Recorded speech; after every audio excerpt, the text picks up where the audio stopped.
Good morning. Morning, everybody. I see the comment section is just alive already. It's all happening. You got Viasin and Rebellious Ruth and Bitcoin Button, all the people. So I'm delighted. We're not doing this for fuck all this morning. That always makes me feel like it's worthwhile. You know, I see a lot of these podcasters and people who have shows online, YouTubers, whatever you call them. I see these people fighting for, you know, they gotta like hack the algorithm and they've got to have clicks. And I mean, the longer I've been in this game, the less people I actually want in the audience. I know it sounds ridiculous. And everybody who is marketing us and doing great work in the background going to be very pissed off with me, including my producers, James and Flex, because I think if that's the metric, I'm not that excited by it anymore.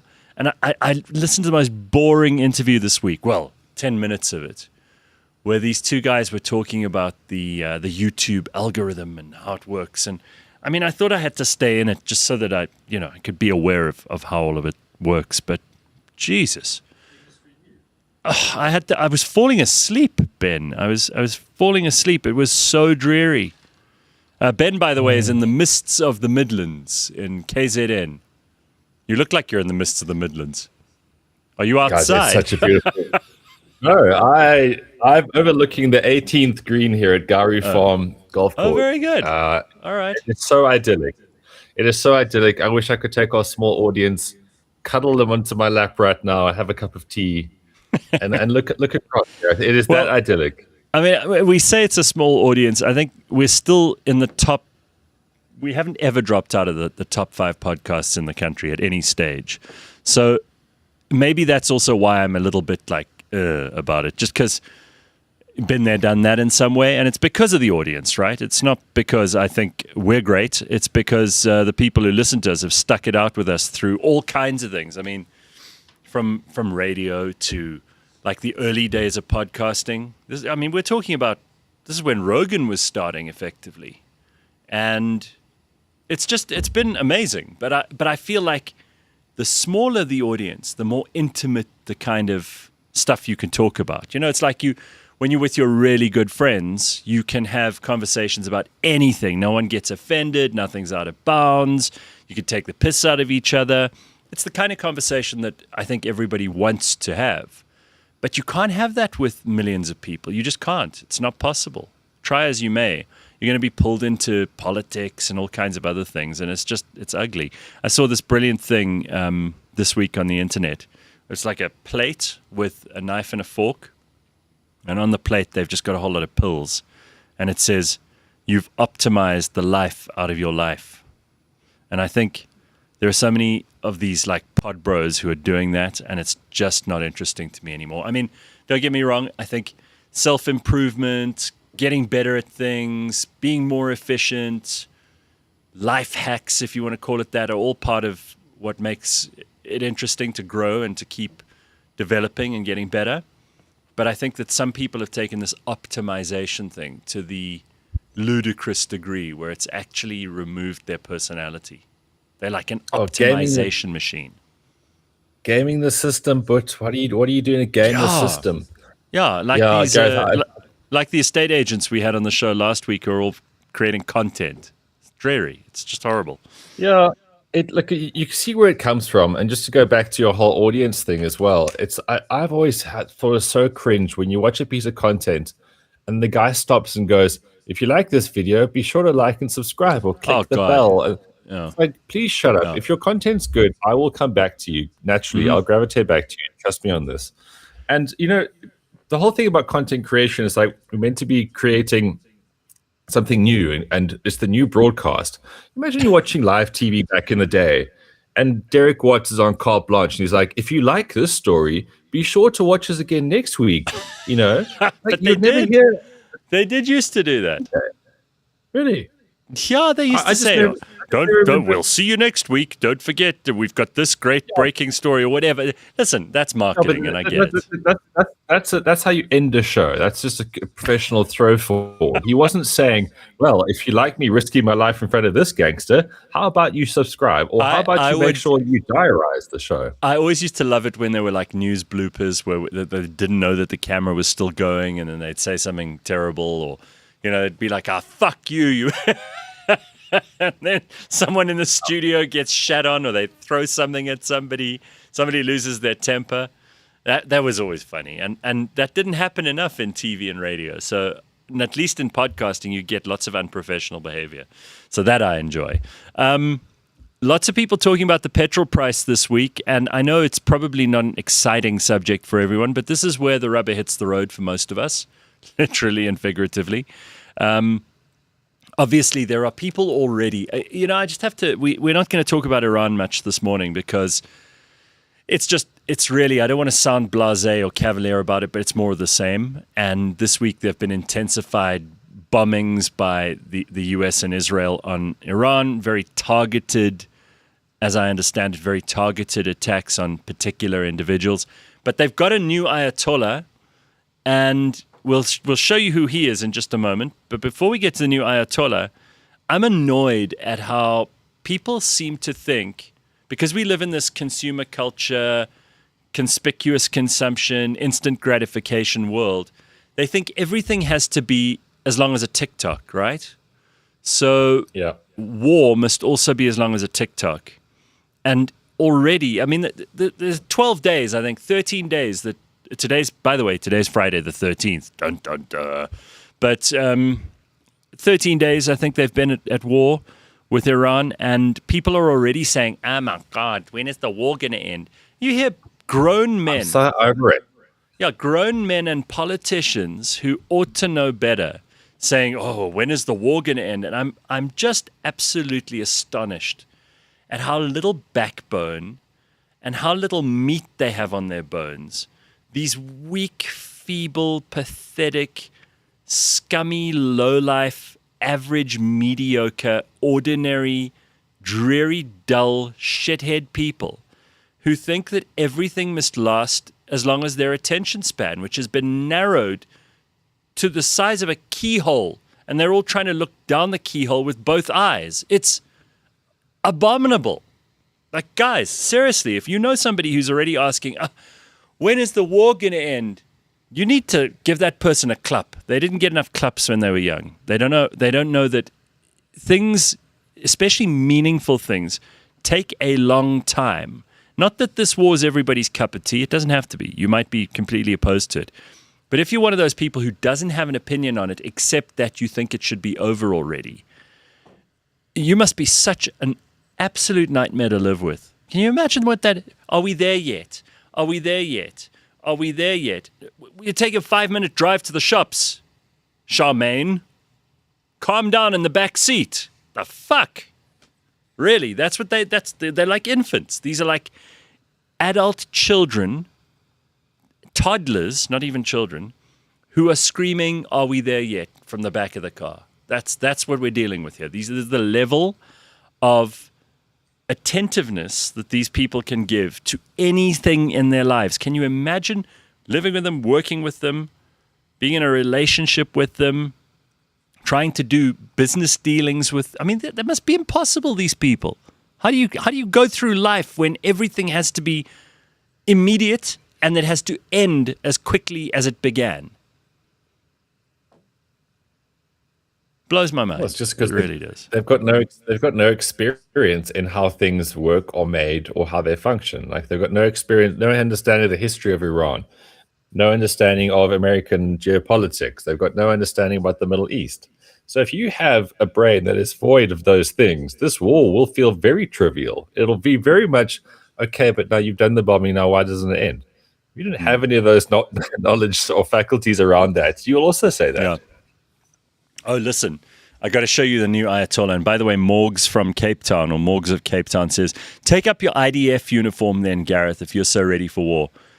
I don't know anything more than the average person about Israel. I don't have a dog in this fight, Morgs. If you think that I'm so ready for war, like anybody who believes that a bunch of mad, lunatic religious extremists shouldn't have a nuclear weapon, if you think those people are like gung-ho for any kind of war, you must be a nightmare to live with too, because you just don't know what danger is. I don't know how you position yourself in the world, Morgs.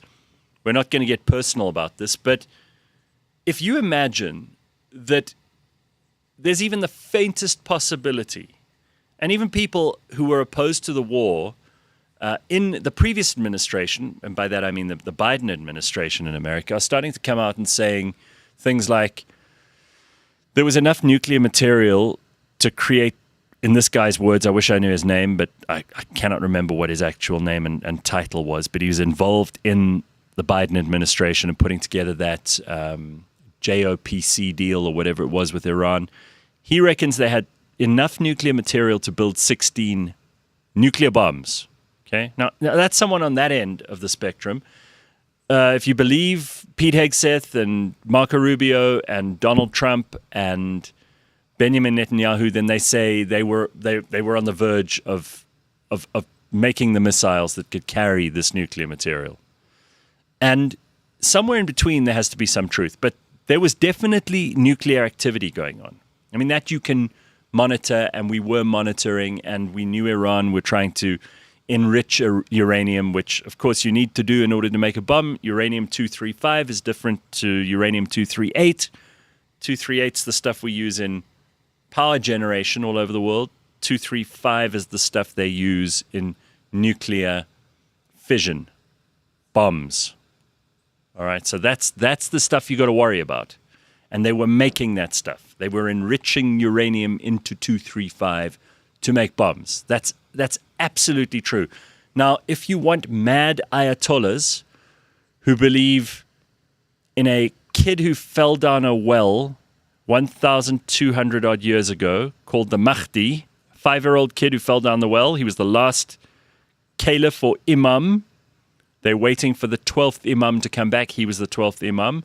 To bring him back, this is like an article of faith for these people. This brand of Shia Islam that we're talking about. They want to bring him back, and to bring him back, they have to hasten the end of the world. Morgs, what do you think that means? Do you think that means they want to live in peace and harmony and dance around the fire singing Kumbaya with us? I'll tell you how crazy these people are. I'll show you how they introduced the new Ayatollah to the people of Iran on national television, because they've shut down the internet. They still have control of national television in Iran. This is how they introduced the new Ayatollah Assahola to the people of Iran. Okay, but this guy is the son of Ayatollah Khamenei, who's been killed. So his whole family's been wiped out, but somehow, supposedly, he could be in a coma. Some people are reporting that he's lost his legs. Some people are saying he's dead. Some people are saying he's fine. But here's how they introduced him to the crowd. And I wish I could tell you this is from a South Park episode. Because when you see it, you have to tell me how you can possibly believe that people who are this insane should have been allowed to continue to have power in a place where they've already massacred in just the last 3 or 4 weeks some 30, some people are even saying 40,000 of their own people. Tell me that doesn't deserve a response. Tell me we should just let people like that carry on, Morgs. Here's the Ayatollah, the new one. Take a look.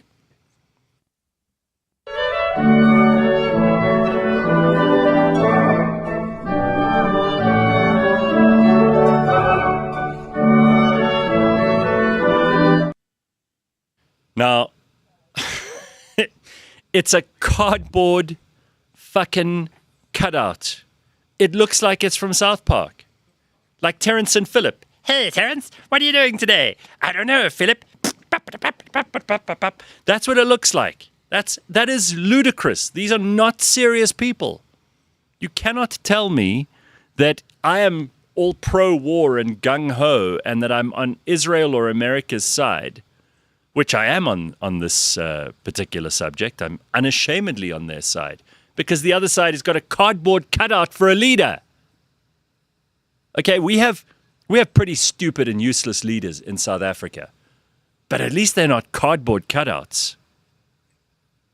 A new low. I mean, it would be great if that was just a funny TV show. It's too on the nose. It's unbelievable. Israel would have been no more, says Bitcoin But, if they had a nuclear weapon. Not just Israel, but they want to hasten the end of the world. And remember, there's a chain reaction, if you'll, again, pardon that very obvious pun. Once you release, the whole point of nuclear weapons is it's a deterrent. But if you decide to use it like the Americans did in 1945, there's a chain reaction of stuff that happens after that.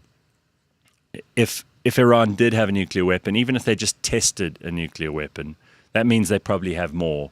That changes the whole landscape, right? And I don't mean the actual landscape. I mean the political landscape.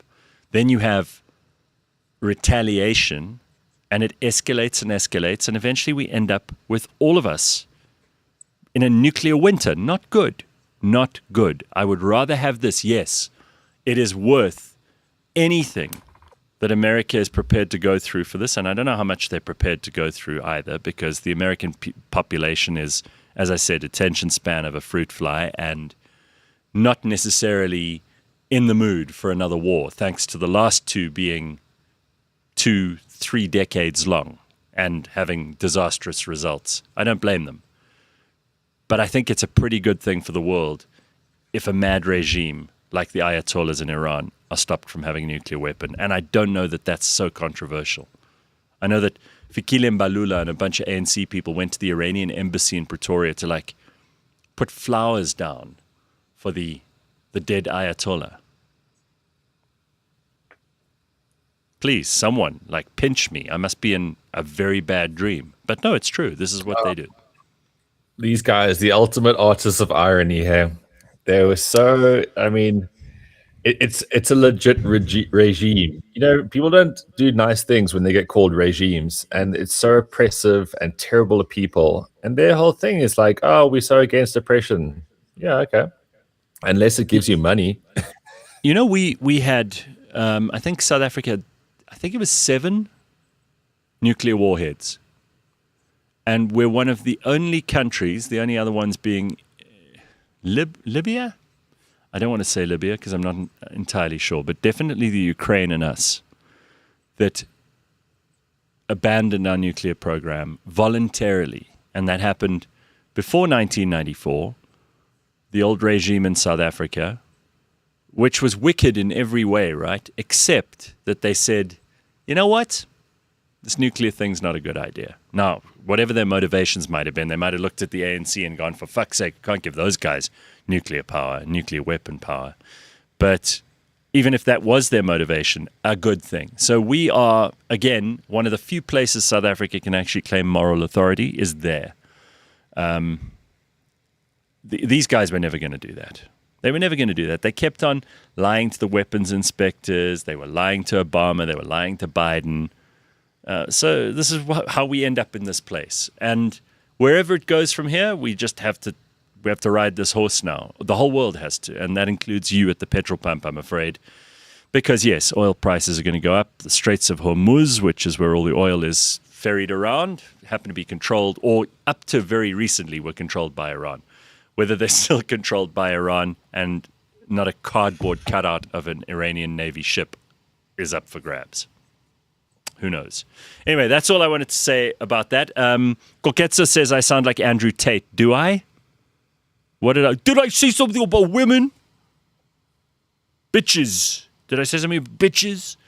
I haven't watched enough Andrew Tate to know if I've said anything like him, but I certainly hope that's not true.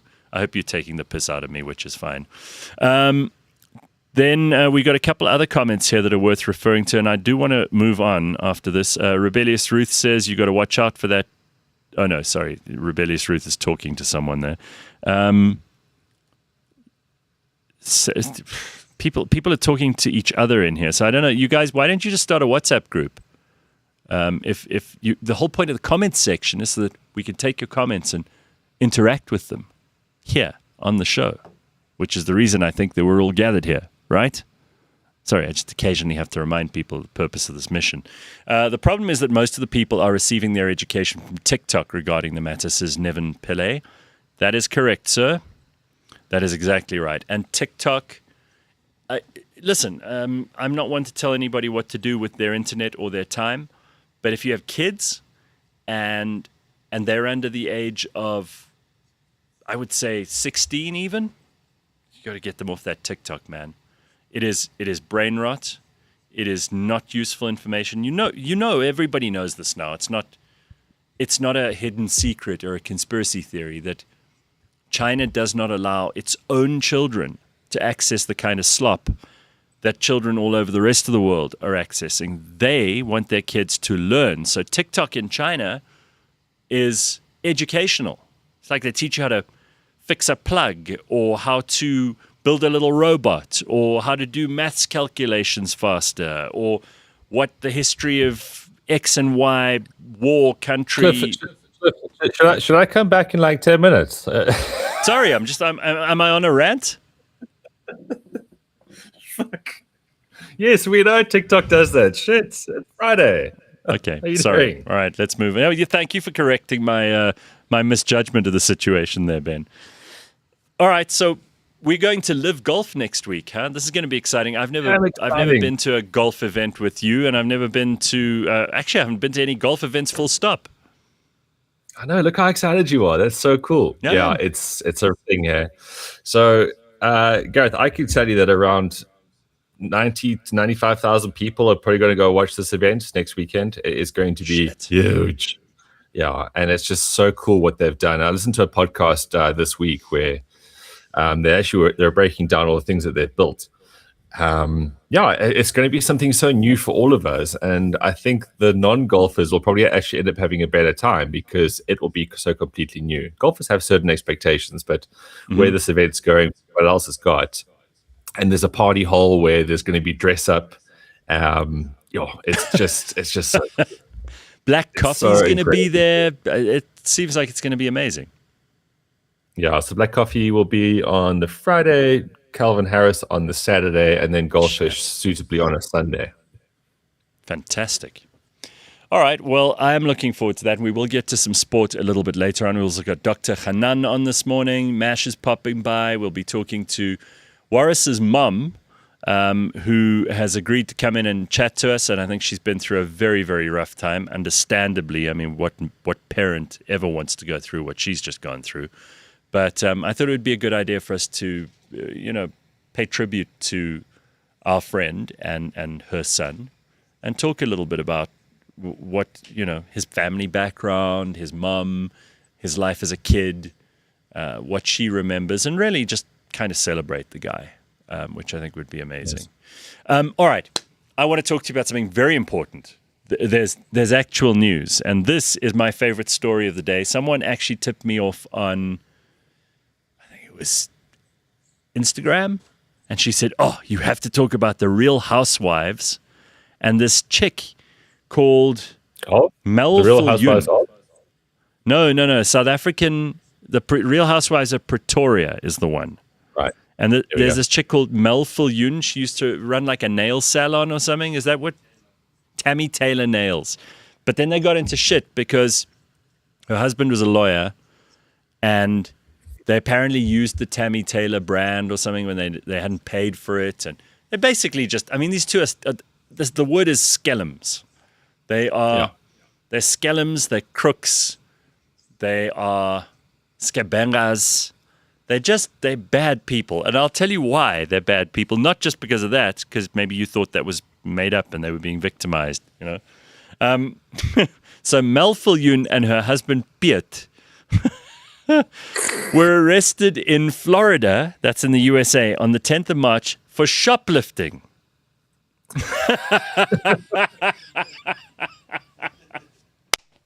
Look at that. That's a proper American mugshot. You don't get those anywhere else. That is so embarrassing. Anyway, they were arrested for shoplifting more than $5,300, which is about 88,000 Rand, in groceries from a public supermarket. Yeah, there's a place called Publix with an X. And groceries. Authorities claim the couple ran a 6-month ticket switching scheme involving 52 transactions, with Piet allegedly distracting the staff. I wish I was making this up. This is better than the cardboard Ayatollah. Piet would distract the staff. Hello, can you help me to try and find the dishwashing liquid? And then Mel would scan items at the checkout, but she'd only scan half the items. And then they were arrested during a traffic stop in Boca Raton, and each face an aggravated grand theft charge and $10,000 in bail. What a shit show.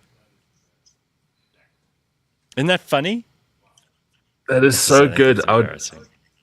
I'd love to, but I'm sure there'll be like CCTV footage of something of them doing. I'd love to, because you know that it's not exactly sophisticated what they would do.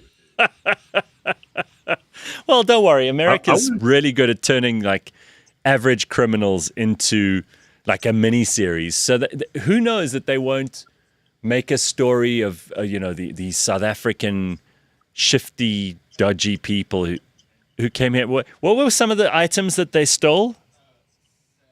Or that they San Pellegrino water. Oh, you got the best. You know, when you steal water, that is just it's a new low. And San Pellegrino water. I mean, what the hell? Maybe she washes her harder in it. Yeah, because she's got such great hara. I'm just amazed. I'm really amazed. This is a great story. I never paid much attention to Real Housewives of Pretoria, but I kind of wish I'd been part of that story so I could enjoy this even more. It's just terrible. Really shitty. They stole Prosecco as well. So they were basically boozing and stealing water. It's just, I mean, how do you rack up like 80? If you spent 88,000 Rand over how many months did they say it was? Over 6 months. Okay, no, I mean, that's a lot of groceries. It's substantial, but wow, they decided to defraud the system from the moment they got there.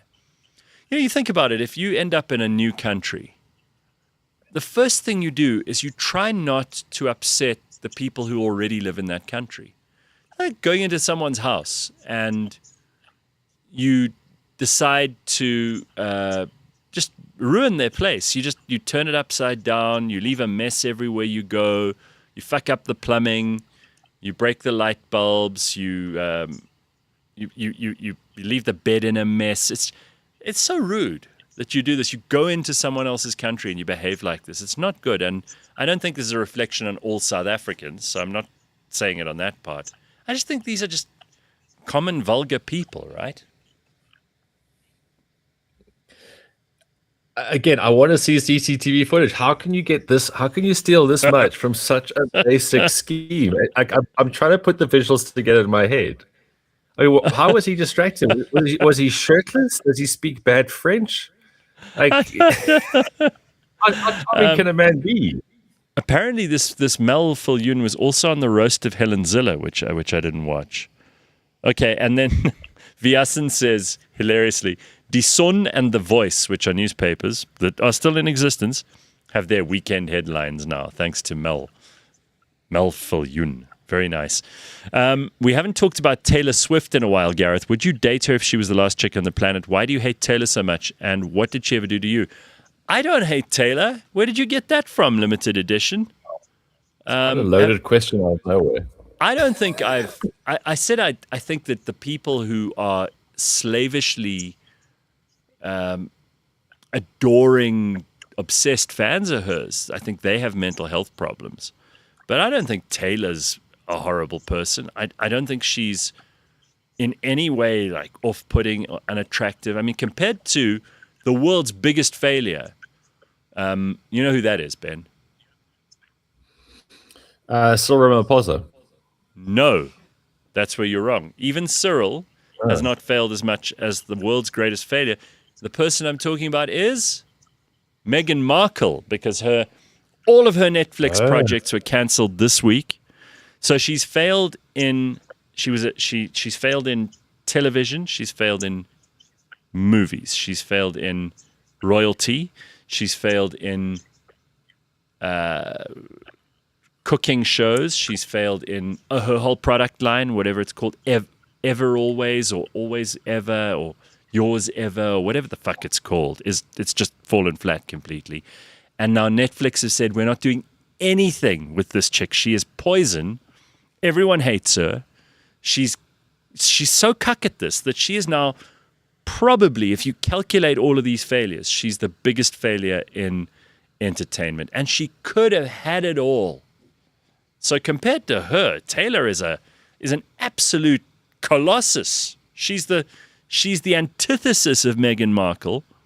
I also think Taylor Swift's probably on the attractiveness scale maybe a little less hot than Meghan Markle. Maybe. Just because she's got a little bit of that. Woman.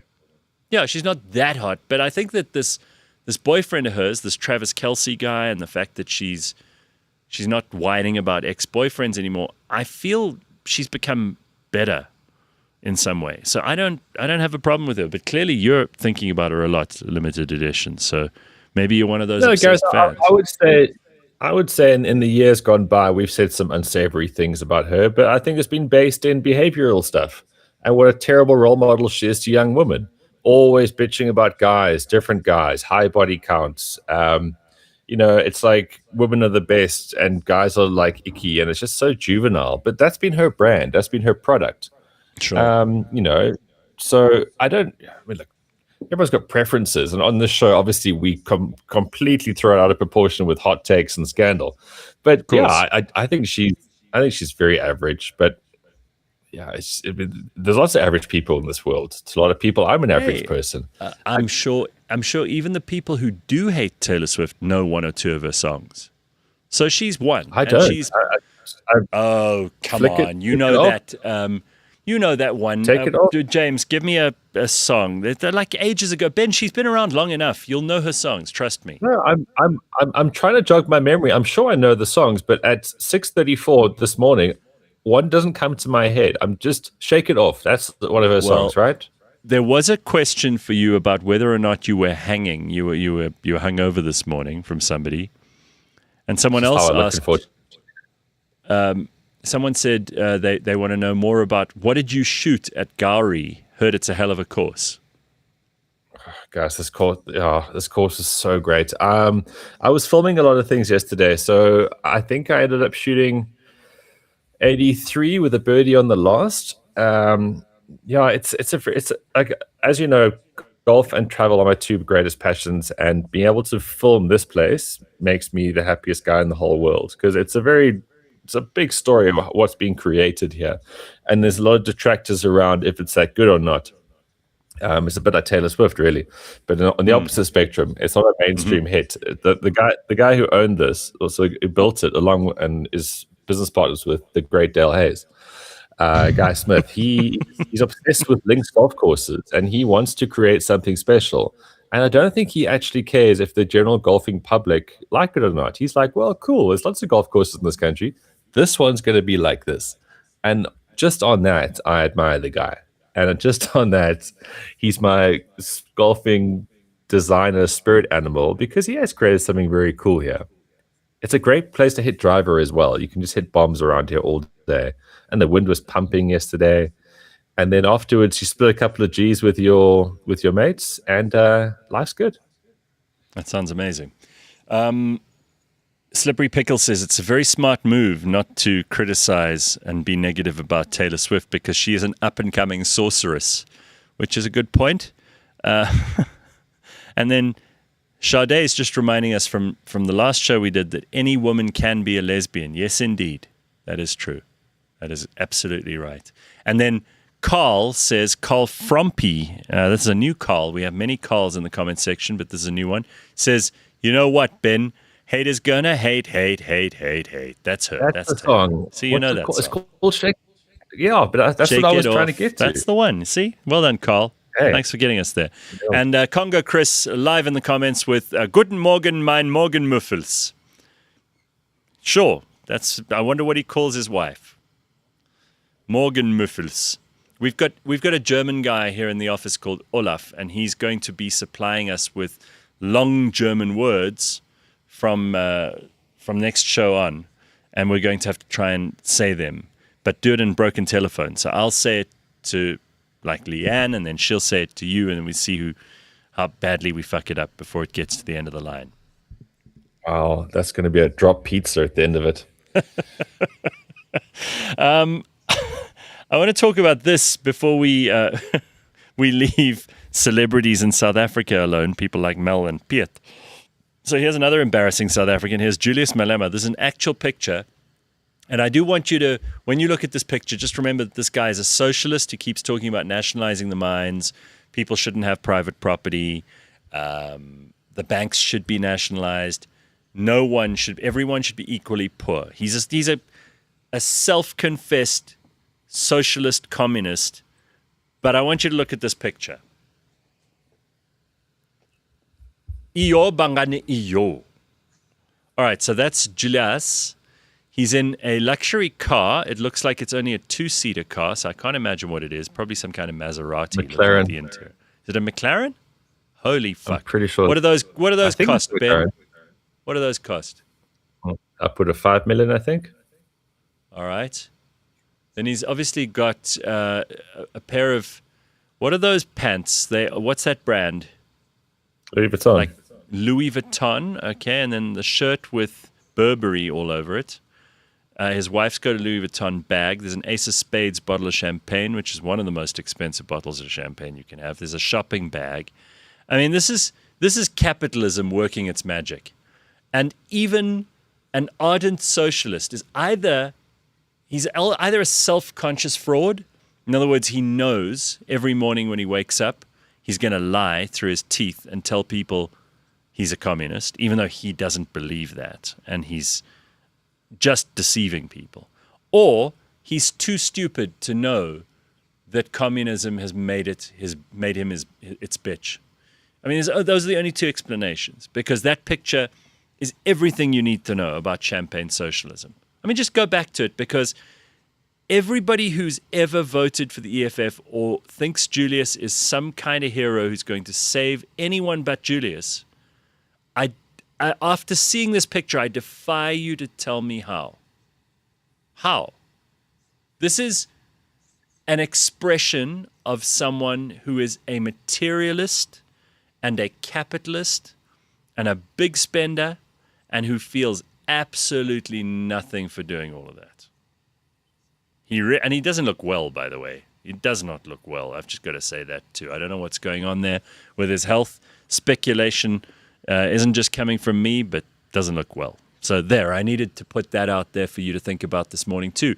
As you drive to work in your much less expensive car, without a bottle of champagne on the passenger seat, and of course he obviously had his girlfriend or his wife or somebody taking the picture, or maybe a side chick, who knows, with Julius. You never know. So he's really living the life of a Temu billionaire. That's what he's doing. That's all that counts. It's all anybody who's ever got into this whole "we're for the people" game has always wanted. You can go through anywhere in history; it's always been the same thing. You're a socialist for the vote, you're a capitalist for the life. Yeah, and it's amazing how you can live with that hypocrisy, those two stories that cannot possibly coexist in a logical brain. They can't. They'll annihilate each other like matter and antimatter. But he seems to be able to live with the duality perfectly well. Christian says it's a Lamborghini, and we didn't even mention the watch, which I can't identify. But we know he has a Breitling watch, which is also just fuck off expensive, right? Carlotti says that is a McLaren because there's a McLaren logo on the headrest. Guys, we need some internet sleuths here to clear this up for us.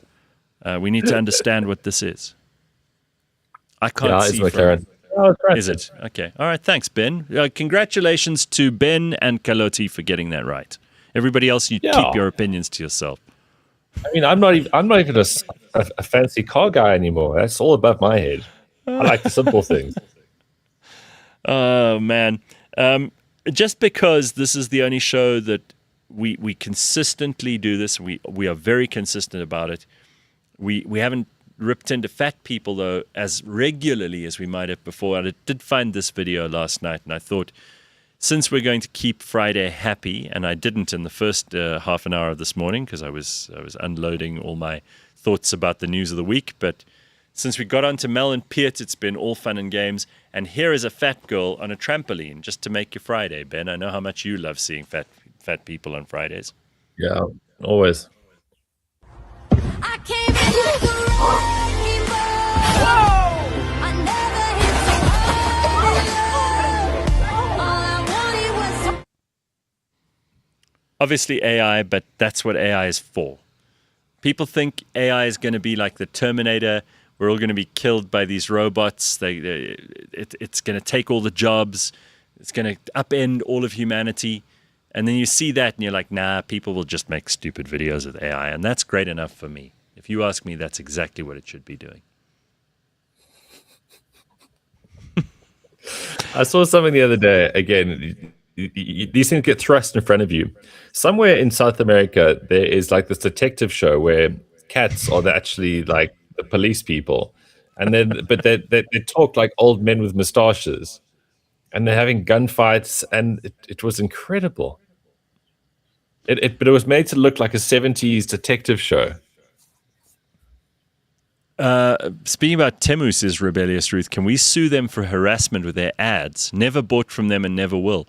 Are their ads coming up a lot? I haven't noticed. Always. And apparently that McLaren is worth 5.1 million rand. Now look, the reality is he probably doesn't own it, but that he wants to be seen in it and that he will allow himself to be photographed in it is just the stupidest thing. You can't have someone who's that dumb leading a country. He's too dumb to be allowed to lead anything. Not even a rats and mice party like he has. It's just embarrassing. Human wrecking ball for that big girl, says Melissa. Yes, that's absolutely right. And getting them every fucking third email, Temu. That's according to Patrick. So maybe they are the number one advertiser in social media at the moment. I don't know. I'm not sure. But it's between them, the betting companies, and the insurance companies. One of those three, right? Got to be. I mean, I got ad blockers on, and I still see all of those. All right, Ben, we have to get to Dr. Hanan in a second, and we also want to get to the sport, which we'll do straight after that. We've also, as I said, got MASH coming in, and plenty more after that too, so stick around for all of this. Is he not on yet? All right, okay, well, I mean, then maybe Ben can start us off on some sport. We've already talked about LIV Golf next week. Who's coming? Who's on the roster?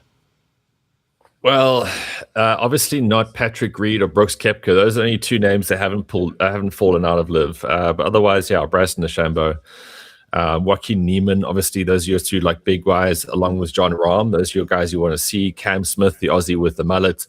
There's a lot of like really big stars that people haven't seen in this country before, or someone like Sergio Garcia. Obviously, they have seen before. And then the Southern Guard team, which is the South African guys, Dean Burmester, Charles Schwartzel, Brandon Grace, Louis Oosthuizen. And these guys, like, what's really cool about these folks is that they've really embraced the whole thing that they're an SA team. And everywhere they travel in the world, so currently LIV's getting played in Singapore. You know, the expats and people, they always come out and you get these proudly SA Oaks in the Bok jerseys or the Southern Guard kit. And it's a dynamic that golf's never seen. And I got to say that in the beginning, people thought it was a bit gimmicky. But team aspect within golf, people thought it could only happen in the Ryder Cup, and that's obviously where it's at its pinnacle, and you can't compete with that. But the sort of lesser version of how they've made teams more ubiquitous with the format, I think it's really something that LIV has done bloody well. And it's going to come out next week. You're going to see people normally go to golf to support their favorites here and there, but they're behind these guys as a unit, and it's going to create such a vibe. But Gareth, another big thing tomorrow, the Stormers are going to be at Loftus to take on the Bulls. 2:30. Oh, what a game. I remember you mentioning last week that I should go to Loftus on Saturday, but no, I won't.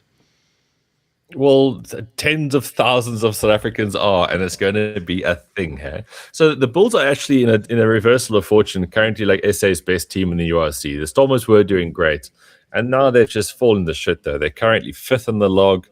It's a bit of a drain, really. They were doing so incredibly well. But that game's going to be, so get there early if you are going, because there's going to be tunnies ramming the entrance. There's going to be bright smoke everywhere. It's going to be a proper SA day out in Pretoria tomorrow. It's just one of those beautiful things. I know the weather's been a bit dodgy Flex this week. has already got his Flex has got his tickets. He's ready to go. He's got a bucket hat where it's going. Yeah, and if you live in Joburg, like, use the Gautrain, make it a full day where you can just get all the touch points. It's just so cool. But it's quite a big weekend of rugby because the Six Nations comes to an end. So It looks like none of these teams have wanted to win it, right? France were the best in the world. England were the best in the world, all coming into the tournament. But they've been average. England have been absolutely more than average. They've been absolutely shit. They've lost. I mean, they lost to Italy last time around, which was very embarrassing. So there's 3 teams that can essentially win the Six Nations tomorrow. It kicks off with Ireland. Sorry, not that one. It kicks off with Ireland versus Scotland tomorrow at 4. So France currently are top of the log. So they actually are on 16 points with a fantastic points difference. Okay, so all they need to do is beat basically England with a bonus point, and they can't lose. That's the final game of the weekend. But the interesting one is Scotland versus Ireland. So Scotland are doing really well. They're also on 16 points. So that's 2 points ahead of Ireland. But in the last 12 encounters, they have not beaten Ireland. It's just their bogey team. It's their nemesis team. But if they can do the unthinkable away, which makes it even more difficult, then they can suddenly put lots of pressure on France in that final game against England. And just how luck has it in sports, maybe England will finally do something. So those are 2 massive games for you to watch tomorrow. Ireland versus Scotland, 10:04. France versus England, 10:10. And in the middle, Wales and Italy will be doing their usual fighting over the wooden spoon. Well, actually not, because Italy have done so much better than England. They're on 9 points. England are on 6, and Wales are on 1 point. So, credit to Italy. Italy have had 2 wins this campaign, but that is traditionally it's the game who doesn't finish 6th. But England are kind of in that mix as well. Yeah, it's kind of weird. If Wales actually wins and they win, no, their points difference is so shot because they got hammered by France. So yeah, Wales are probably going to finish last no matter what. And that's just where they are right now. It was a huge week of football. So Champions League obviously came out, and it was the round of 16. So, the great thing about the Champions League is that it brings new life into teams that have done really badly so far this season, like Liverpool, like Chelsea, and they've got something to play for. Spurs. Dr. Hanan, do you have a favorite football team? Officially Manchester United, but I just watch the big games. Oh, okay. Then he's not a big fan then. I mean, that even James is laughing at you now, Dr. Hanan. We'll just pretend we didn't bring that up, all right? James, on what grounds can you lie? Let's actually put a pin in it right there. Well, James can just think of his actions right now. How is he laughing?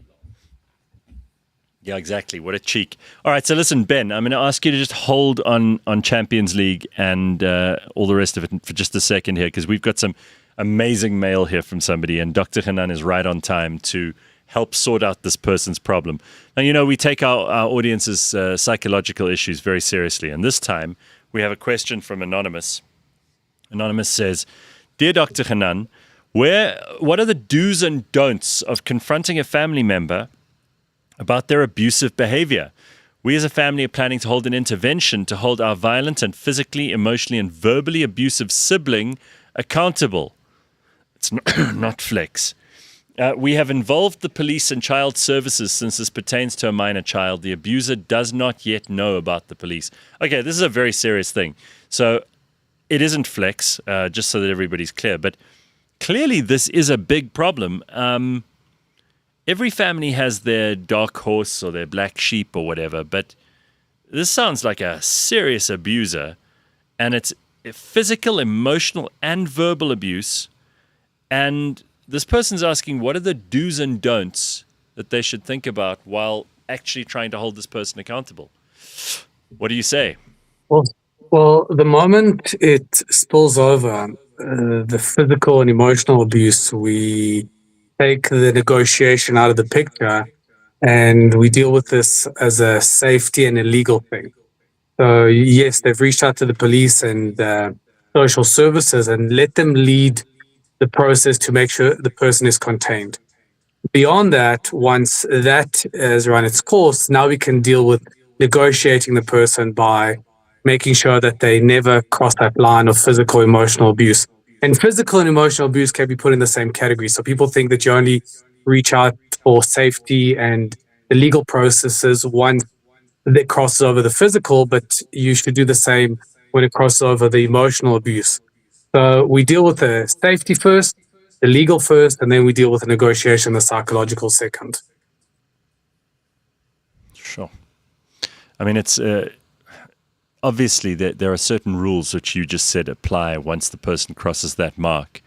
But leading up to that, are there any, I hate to use the term, but red flags that people should be aware of, that they can identify early on? And remember, this is a sibling, so this is probably someone that has grown up around the rest of them. They've probably seen telltale signs in that person's childhood. Are there ways of helping to shape a personality out of that kind of abusive behavior? So the reality, nobody is abusive on day one. It's a progressive thing. So you give people a finger and then they take the second one. Before you know it, they've taken the whole hand. So when you watch somebody that's abusive in a romantic relationship or abusive as a child or as a sibling, it doesn't start off with physical or emotional, let's call it level 10. It always starts off at level 1. And your job in that tribe, in that community, is to pick up on the level 1 and be able to call it out when it happens.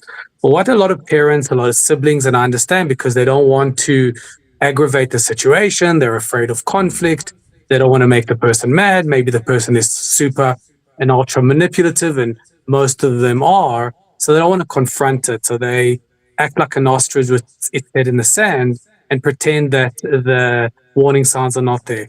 It's like driving your car, hearing a funny noise in the engine and praying to God that it's nothing and just keeping on driving, hoping that the sound goes away. But what ends up happening, it progressively gets worse. And once the car stops, once the abusive person becomes abusive, crosses that line, it's no surprise, but you've seen the signs early on.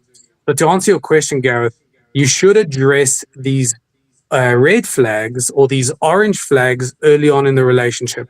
The moment the person acts inappropriately, even in minor ways, the moment the person crosses boundaries, even in minor ways, the moment the person becomes abusive, oversteps the appropriate boundaries, speaks to you in ways, engages you in ways that don't feel comfortable to you, engage in conversation. One or two things will happen once you engage in conversation. One, you'll realize that the person is self-reflected, they've regulated, they've gone back to being within appropriate boundaries, or they won't. But what you will always get is appropriate data, accurate data to be able to take it to the next step. Either return back to the relationship, which is not appropriate, or call it off, or address the situation when it does come up. What do you do at the next level, though? Let's say you just gave the example of you have a conversation and you can tell that this person is self-reflective, but in the alternative, they don't. They get even more aggro. They're explosive. They double down on their abuse effectively. What do you do then? So it's very difficult later on in the relationship once you're married or you have kids, and it's really consequential leaving the relationship. So I see this a lot. Maybe a married couple, the woman is reliant on the husband, let's just say, for financial stability, and now calling it off is really consequential. So it's a lot more difficult to address these situations later on. That's why you should address it at the moment that it appeared, the moment it rears its head. Once you address it and the person behaves, well, then you win. And if the person doesn't behave, and I want to just highlight, people don't behave or change their ways because they want to. People change their ways because they have to. You got to create enough consequences, enough of a cost to get somebody to behave. But to your question, if they don't, well, you have two choices. Either continue in an abusive relationship that you can pretty much predict is going to get progressively worse because these things do not get better by themselves, or you choose to realize that there's no deal. A relationship is an agreement of fulfillment of needs between two people or more. And the moment the other person cannot fulfill your need, they can't respect your boundaries, then perhaps it's worth your while, certainly early on, when you don't have much invested in the relationship and leaving the relationship is not consequential. Perhaps it's worth your while to understand that this is a bad deal going down the line, and therefore you should call it off as you see the person betraying the boundaries. Well, Vyasan says in the comments, I don't know if you'd consider this abusive, Dr. Hanan, but I'm not a fan of Dr. Hanan anymore. United supporter, very sad. Well, it shows he can deal with abuse, though.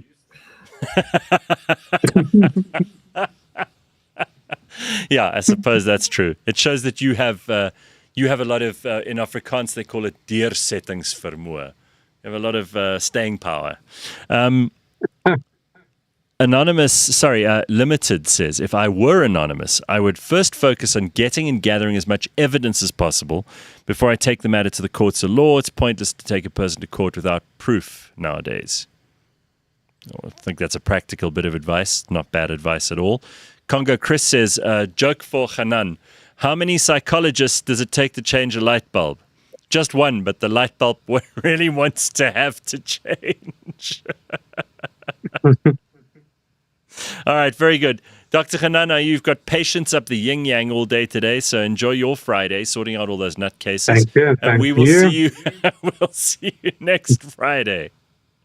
See you then. Bye, guys. Okay, ciao. So, Ben, some questions for you. First, Melissa says to go back to the sport. Useful segue from Melissa. Yesterday was 20 years since South Africa and Australia played arguably the best ODI in cricket history at the Wanderers. You agree?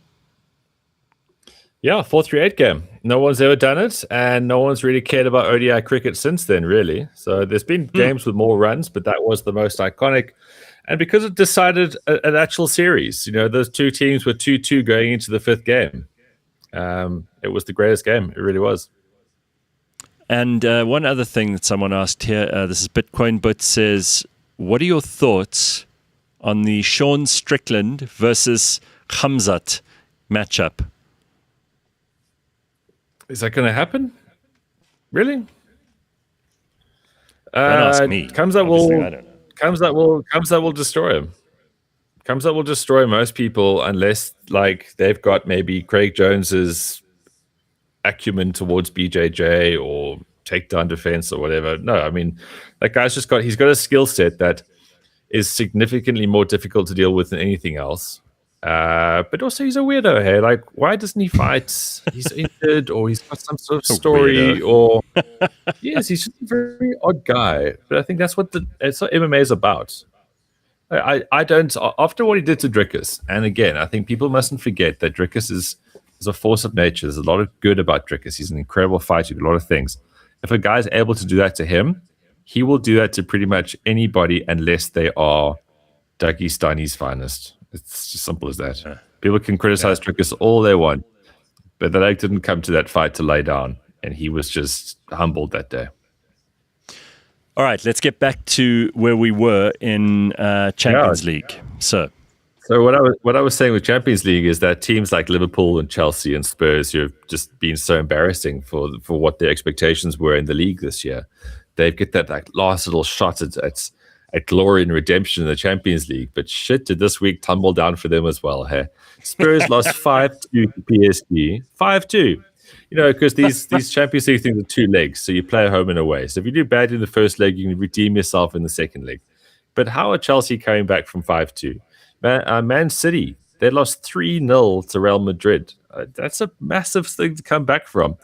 Atletico beat Spurs 5-2. Spurs were so shit. After 16 minutes, I think they conceded 3 goals. The interim manager substituted the goalkeeper. The most embarrassing thing for a goalkeeper is they never get subs. Goalkeepers go off with their head pieces. They never get substituted. It's not like he's not playing so well. After 16 minutes, the Stoke has to do the walk of shame back to the halfway line. And then afterwards, the coach is seen telling his players not to panic. Bro, you just did the biggest panic move possible. You subbed your keeper. So that they're pretty shite. Newcastle were very unlucky to draw with Barcelona 1-1. Barcelona got a penalty right at the end of the game. And Liverpool, they lost to Galatasaray 1-0.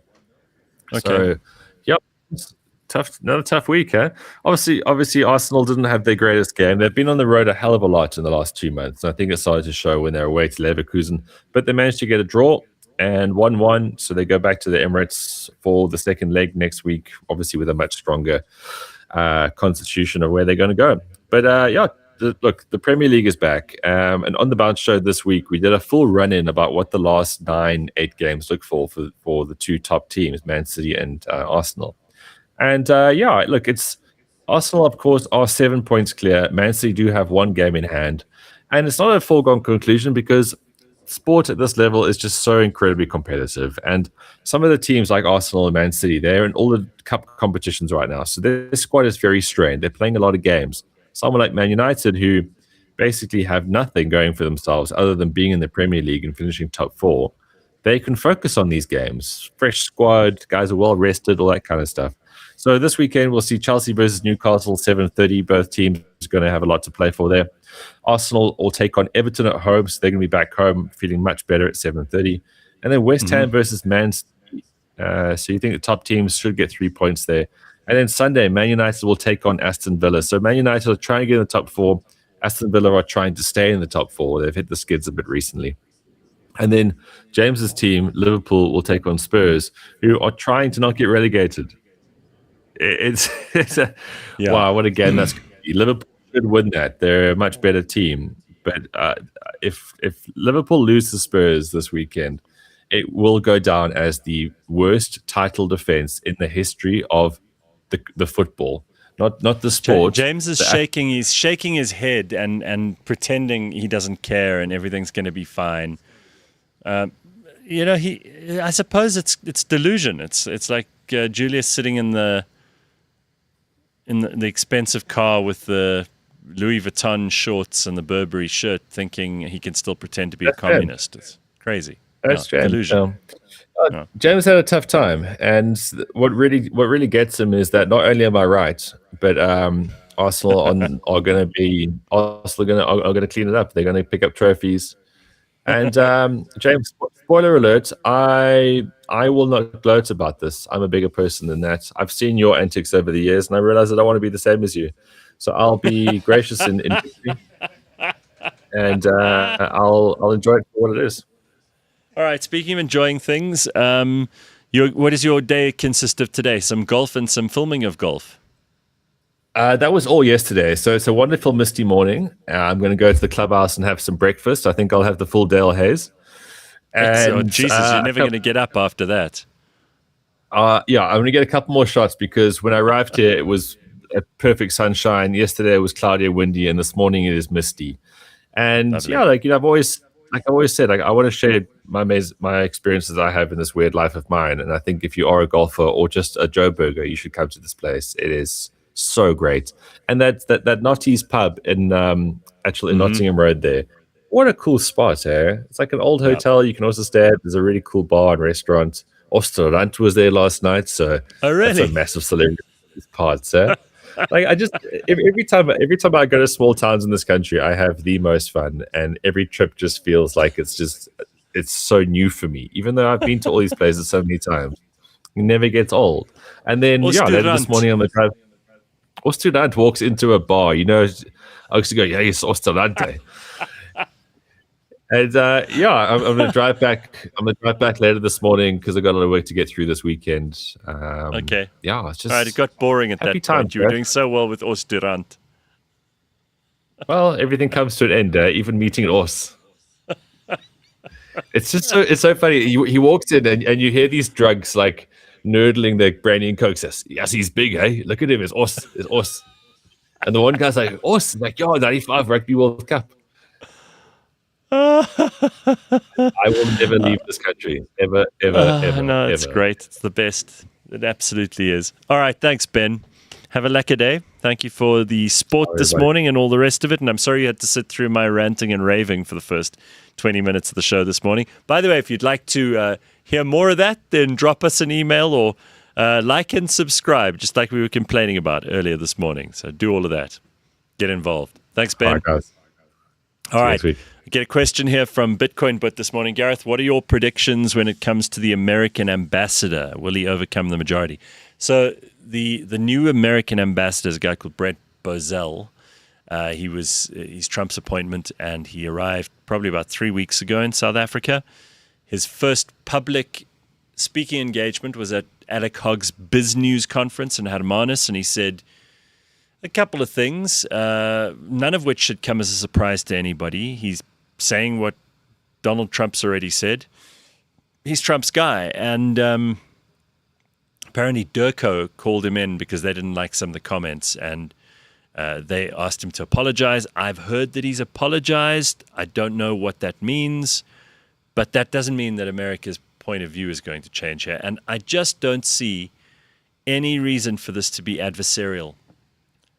Everybody knows we can only benefit from American business with South Africa. We should be doing whatever we can to repair that relationship. It's not as if America is turning us into Venezuela. They're not sending in troops and taking over. They want to be able to deal with a country in good faith. And you can't deal with a country in good faith if you don't know that your property rights are respected, for example. So I think the ambassador is going to be fine. I think he'll carry on. He's got a term of office that will last probably all the way to the end of Trump's term. And he has a clear mandate. The one thing he said that I was surprised by, and maybe you were too, is that South Africa is in the top 10 countries that Trump has prioritized. He's very interested in us, and he wants to do trade, and he wants to make deals with South Africa. So, guys, wake up. This is an opportunity. This is like when someone knocks on your door and offers to get into business with you, and they've got a really good plan, and you can work well together, and you go, nah, I'm waiting for Santa Claus. This is stupid. We've got to get in there. I find Brent Bozell very charming, says Congo Chris. He's a smart guy. I mean, he's got a media background. He's been a businessman in private business for a very long time. Successful guy, made plenty of money, and he's not an idiot. I mean, you can hear from the way he talks, this guy's smart. So underestimate him at your peril. If you could tell me anyone at Durko who you hold in high regard, I'd be thrilled to know who that might be. Durko, our South African Department of International Relations and Cooperation, have made every mistake you can make when it comes to foreign relations. They have backed the fucking losing horse in every race. They have friends in all the wrong places and enemies where you don't want enemies. Durko have taken what was, and I'll give credit here to someone who we've mostly made fun of on the show, but Nkosazana Dlamini Zuma was a Minister of Foreign Affairs when it was still called Foreign Affairs, and she did a pretty damn decent job. The rot started with Maite Nkwana Mashabane. Remember her? And it just got worse and worse. Then Naledi Pandor was in there, and Naledi Pandor had a bug in her ass because she's married to a guy who was clearly Muslim, and she needed to back Hamas and Hezbollah and every bad actor in the Middle East. That didn't help us. And then this American situation. I mean, this is like you're a small furry creature in the forest, and you want to make friends with all the predators that want to eat you. This doesn't make sense at all. Anyway, let's see what happens there. Let us get to MASH, because Bitcoin Bot says, whatever happened to Mapelo? Did you replace him with MASH? No, MASH was never in the comments section. MASH was always on the show. And if MASH isn't on this show, then and you're not following him on social media, you are missing out. You're this guy is not messing around anymore. Jesus, you're on fire on social media at the moment. What's happening with you? You've become a proper celebrity on there. Yo, Gareth, all I'm doing is just my YouTube content. I've been minding my business. Life you made your brother famous. Yes, my brother. Oh, my you wanted to be famous. You've done it for him. Yo, Gareth. That's what brothers are for. I've been helping him out a lot, but he's just frustrating me at the moment. Why? My little brother. Why? So he's been wanting an iPhone for quite some time. Oh, boy. As you know, iPhone is like the in thing, and how old is he now? He is 21. Okay, he's not a teenager anymore. Yeah, he's not a teenager at all. So he's been wanting an iPhone. In Klerksdorp, he'd be the only guy with an iPhone. Let's be fair, right? He would. He'd be one of 5 people. Nah, look at five. Yeah, 5. 5 at most. And we're talking an iPhone, what, 12? he got a 13. Like Okay, he got there's a nothing wrong with reasonable phone. Yeah. that in Klerksdorp, that is a fucking Maserati. Oh my That gosh, is. it is. It straight up is. So he's been wanting this phone for quite some time, and cool. So we helped him out, to get him to get the phone, and then he got the phone. He got it about 3 weeks ago, and then 2 weeks ago I went home. He only owned the phone for maybe 5 days, and it was really cracked up. And a brand new phone, he had already cracked it up and messed it all up in just 5 days. Okay, now that would frustrate the hell out of me too. I don't blame you. I'd be pissed off. So even an iPhone 13 now must cost more than... It's about maybe 9-10 grand. Yeah, that's a 'Cause lot, you can't man. find it brand I would have new. said it would cost more than 5, but closer to 10, right? Yes, closer to 10. And obviously he's never had a job. He's never had a And job, yeah. He doesn't know how much money that is. Yeah. But this is just so irritating for you Yo. because you put up the cash effectively. Yeah, my dad and I. Right. Yeah. And you bought this fucker a phone, Mm-hmm. and now he's broken it. Does Yeah. it work at all, or is it just the screen's cracked? And Well, the because you can Fong Kong it, hey, you can go to one of those shops Yeah. where there's those Pakistani oaks, and they'll fix it for they'll you. fix it up quick, and they did. So he They just pour had glue in the cracks. yeah. So he just had 1,000 rand. He was able to take the phone to go get fixed quickly, and thank goodness, these Pakistani guys were able to fix it for him. Yeah. But like it's all dented and stuff like that. And I was like, okay, how did you break this phone? And he's like, no, I was in my bedroom. I was like, what were you doing in your bedroom? Where Throwing the it phone at the wall? literally, it had a big fat dent on the corner. I was like, what were you doing in your bedroom with the cell phone? So that just absolutely frustrated So me. is that the truth, or did you just leave it at that? I just left it at that. And it's not the first phone, by the way. Okay. I've given my little brother 3 phones in total. Another iPhone, 2 Mobi cells, and then obviously we contributed to this iPhone as well. Every single phone has always been broken, and it's always been a case of, no, the phone is cheap. The phone is cheap. It's not me, it's the phone. Why y'all are getting me cheap phones? Oh, boy. So for once we're like, okay, let's get you a phone that's not so cheap and see what you well, do. that was your mistake. Yeah. Never again, right? Yeah, never again. I'm sure you've encountered such people, Gareth. Those people who yeah. you give them stuff, you try to do good things for them, but they always somehow Look, mess it up. I mean, with trying to be the devil's advocate here, if I think back to how I was in my early 20s, I got my first phone. It was a piece of shit, but Yeah. I lost. You know, when you're young and stupid, we all have been, right? Nobody gets it right 100% of the time. So I'm trying to be a little forgiving here, and I'm trying to think back to the fact that I lost, I think it was 2 phones.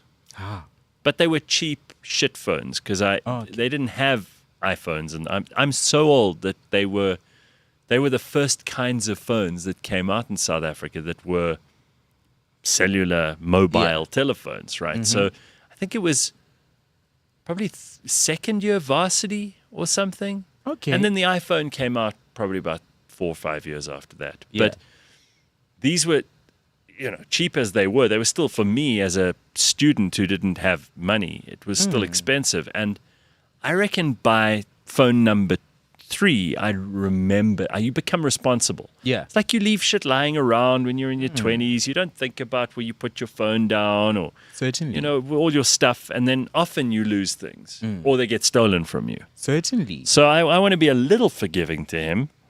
But Vyasan says after the second phone, you should have stopped MASH. You're creating drama. That's what you're doing. I've come to realize now that all I am creating is drama. But at the end of the day, he said he needed the phone. And I even asked him, like, why do you need the phone? Why do you need the phone? He's like, no, I also want to make content like you. I also want to. Oh, boy. So once he got the phone, I was like, okay, where's the content? Where is the content? He's not doing anything. He did put out some content, Gareth. I don't even want to share what content he's putting out. Oh my gosh, bad? Gareth, like, I feel like he's going to get arrested if I share Oh, shit. what my little brother's been putting out there. Uh-oh.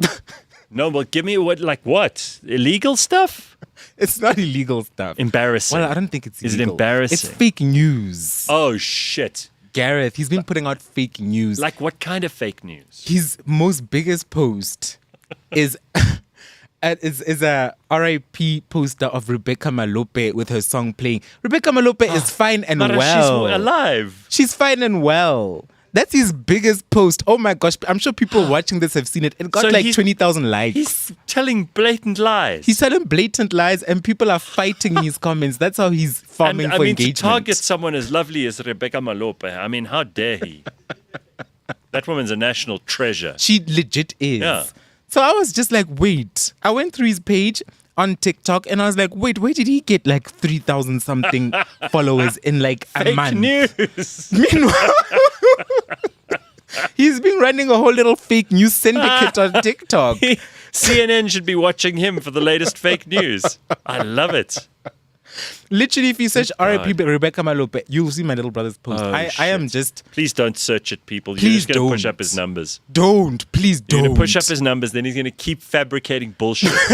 And then Mash is going to end up in jail because that's always how it works. The person who's responsible ends up Certainly. being the one who carries the can. Eesh, Gareth. If you have an unlicensed car on our roads, you don't get Yeah. arrested because they Certainly. don't know who it is. Exactly. Yeah. So, Gareth, that's what I'm dealing with at the moment. And I don't know. Like, why Rebecca? I don't know. I have so many questions myself. But either way, I'm just looking Fake at news. Oh, I my can't Lord. believe this. The guy's doing fake news. Oh my God. Let's discuss those videos on the show. Well, maybe. Somebody says here, you must stop enabling the irresponsible little fuck. That's from Trevor. Someone's asking, is it OnlyFans? Because you can't really point fingers there. No, it's definitely not only fans. Yeah, good. Mash, get your brother on the show, says Bitcoin But. My friend wants to know if you are single by any chance, Mash, says limited edition. I am limited edition. Tell all your friends. Okay. Yeah. How's your thirst trapping going? I've been slowing down at the thirst trapping. You know, I've been focusing fully and totally on myself. Yes. Lately, I just don't have time for anything apart from my YouTube channel, Gareth. I'm just channeling away, shooting content, editing. I'd never realized how much work it is. Like literally just talking and editing and producing and all of this stuff. So that's been my life. There's been nothing else. Absolutely nothing else. But you do have another job. Well, I do have a job Yeah, as well. yeah. Yeah, my job is good. My job is Well, good. But they- YouTube is where my But attention do is. they know what a celebrity you are on YouTube? No. Okay, keep it that way. Nobody knows. I've You been wanna keeping keep it a it that way, secret. yeah. Nobody even on social media knows that I'm YouTubing. Oh. Because I feel like people on social media hate me at the moment. I feel like they hate me. I don't know why. Really? It Yeah. could be all those things you said about fat people. I think it might be that. I think that's got a lot to do with But it. you know what's crazy is that I'm saying the exact same shit on YouTube. Yeah. They're loving me. Yeah. They're absolutely slurping it up. Yeah, social media it's just there is no sense of humor, there's no nuance there. And everybody Sheep. want to fight. Like, Yeah. people they get a kick out of fighting, Oh, they do. right? They So certainly do. They want to argue with you, they want to say you're wrong, I'm right. And YouTube, I think they're just there for the entertainment. YouTube people are like, look, it's not that deep. We know that you're kind of a good person and we're just here to be entertained. While on social media, most people aren't even angry by what some of the things I'm saying. They just see other people being upset in the comments and they're like, oh, we're upset too. Slippery Pickle says, I'm going to help Mash's brother by telling him that the deep state has replaced Rebecca with a clone. Let's up those views. Yes, so you want to cause trouble in Mash's household, hey? That's going to be such a mess. Like my mother literally Yes, called yes. me and said, your little brother is posting garbage there on social media. He's posting garbage. But he's out of control, right? He's out of control, Gareth. I'm so worried. I'm so legitimately worried I'm about kind it. of excited. I don't know why you're worried. It's going to be very entertaining for the rest of us. I mean, your family you'll all end up in jail. But luckily your dad knows how that works. So you should be all right, huh? At least we'll be social. We'll be very popular, my family and I. Yeah, sure. Okay, so I want to talk about something else that Mash has brought to my attention. I didn't know about this. You know, you're an expert on property prices in Orania. Oh, Gareth. I didn't know that you were a property prices in Orania I'm expert. not an expert. Is but this what you're doing on YouTube? Are you doing that estate agent shit that I've been complaining about for the last 3 weeks? I hope not. No, not at all. I actually bought a clip of what I've been doing on YouTube. Oh. I'll get the guys to Oh, play wait, it we must in a- play that. Okay, but let's deal with Orania quickly. Yeah, so It came across my feed yesterday. Yeah. Actually, yesterday evening. Okay. I was minding my business. And then next thing you know, I'm on Twitter, scrolling, catching up with the day. And someone goes, have y'all seen the property prices in Orania? And I go, okay, it can't be that hectic. I mean, Orania, probably decent property prices. Like, Gareth, how much is actually, let's start off with a 1-bedroom apartment in Joburg, average. Okay, where in Joburg? Gauteng. It's Sandton? Let's say Sandton. You're probably talking I think you're talking like 1.5, $1 million. 2 million. 1.5, In 2 million. Sandton, yeah, I in reckon it's Sandton. probably that. Okay, and then... For a nice one. Yeah. Okay, actually, let's say out of Sandton, because Orania is not a Sandton. Okay, then let's say it's probably about $1 million. A million maybe max. even 800,000. Maybe even 800,000. Yeah, you could probably Yeah. find a decent enough. Somewhere around there. 1 bedroom, yeah. I'd think so as well, yeah. Okay. But the properties in Orania, the prices are crazy. Absolutely insane. The 1-bedroom in Orania, producer James, please pull up the image because the 1-bedroom God. in Orania costs 1,100,000. And there it is. For that piece of shit. That is the 1-bedroom apartment that costs 1.1 million rand. Wow. Okay, so then this means that property is in demand there. Oh, clearly. It seems like it is a seller's market. If you Yeah. can charge 1.1 million for that, It is absolutely people are moving insane. into Orania. Look at that. Look at that. 1.1 million rand for a 1-bedroom house. 1 bathroom. Yes. Is it an inside bathroom or outside? No, it's an inside bathroom. They have plumbing apparently. At least they're up to date So with the that times. place it's not a hospitable part Where of the is country. it exactly? Is it like in the It's middle of nowhere? It's in the Northern Cape. Northern Cape. Yeah. Didn't we sell it to Namibia? No. Oh. No, it's not prime land by Oh. any stretch of the imagination. In fact, it's remarkable what they've done there because it's not a significantly fertile part of the country. Mm-hmm. It doesn't have any special minerals. It doesn't have Yeah. any natural resources that are remarkable. Clearly, because even I'm sure there's no minerals there. Yeah. The food they're eating is clearly affecting their But brains. I- How do you I- sell I know- such a I know someone who's just recently or in the last year been there. what? And and he said he went to visit. And he said it is the safest place. You can leave. We talk about your brother losing his phone. You can leave your phone in a restaurant. You can come back 5 hours later and they'll either give it back to you or it'll still be on the table. He says no crime. Okay. There's no okay. bullshit. People treat each other with respect. It's not just white people like a lot of people think. I've It's seen there's Afrikaans. black people. You're hardly likely to speak much English or Xhosa or Zulu or anything there, but you will speak Afrikaans. But this guy told me, he said it's not paradise because there is no such thing. Yes. And apparently everybody has to work for their You have keep. to work, sure, but that's what it is to be alive and human, you know? Yes. And it's safe and it's clean and everything works in the town. There are no potholes. They are organized. Don't they use like Monopoly money or something?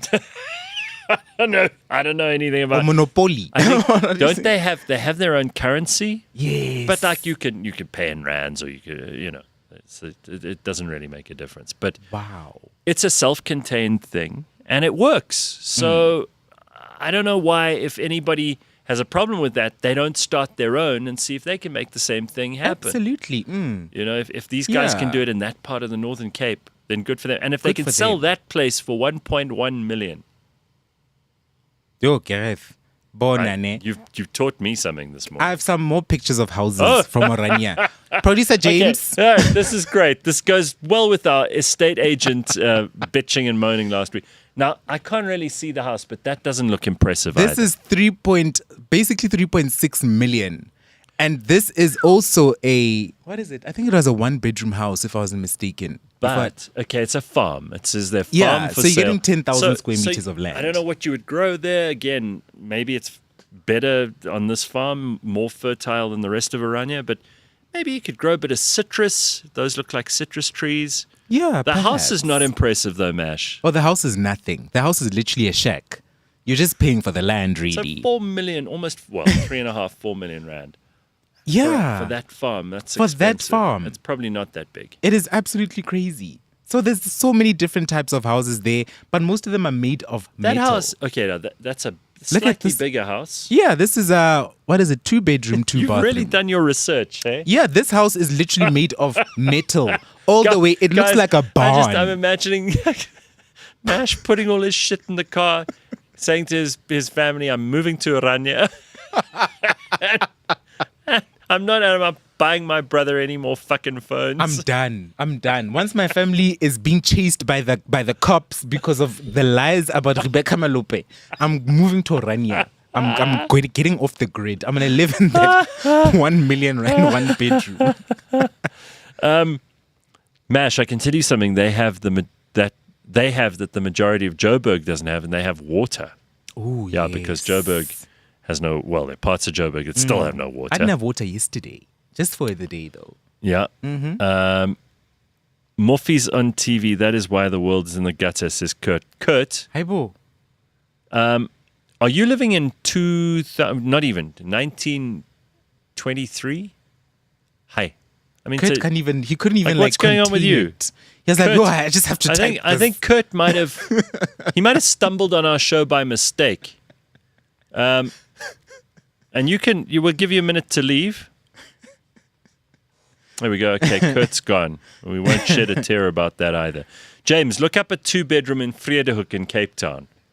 Do that quickly. Okay, so we've got very expensive properties in Orania. we have some really expensive ones. Not expensive as Cape Town, I mean, but it's insanely you will expensive. get cheaper places in Joburg.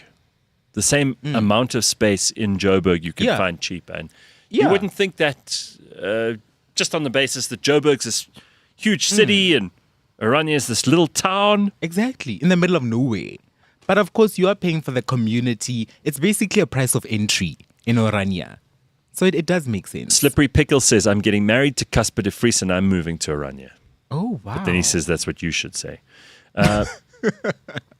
Then I want to move to Sandton. Mash, is it worthwhile to stay in Sandton? Kindly advise, says Limited Edition. Limited Edition full of questions about you being single and should he move to Sandton. So let's give him Okay. advice on Sandton. I lived in Sandton. I don't live in Sandton at the moment.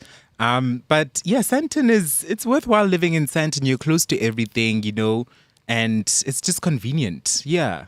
Especially if you're single.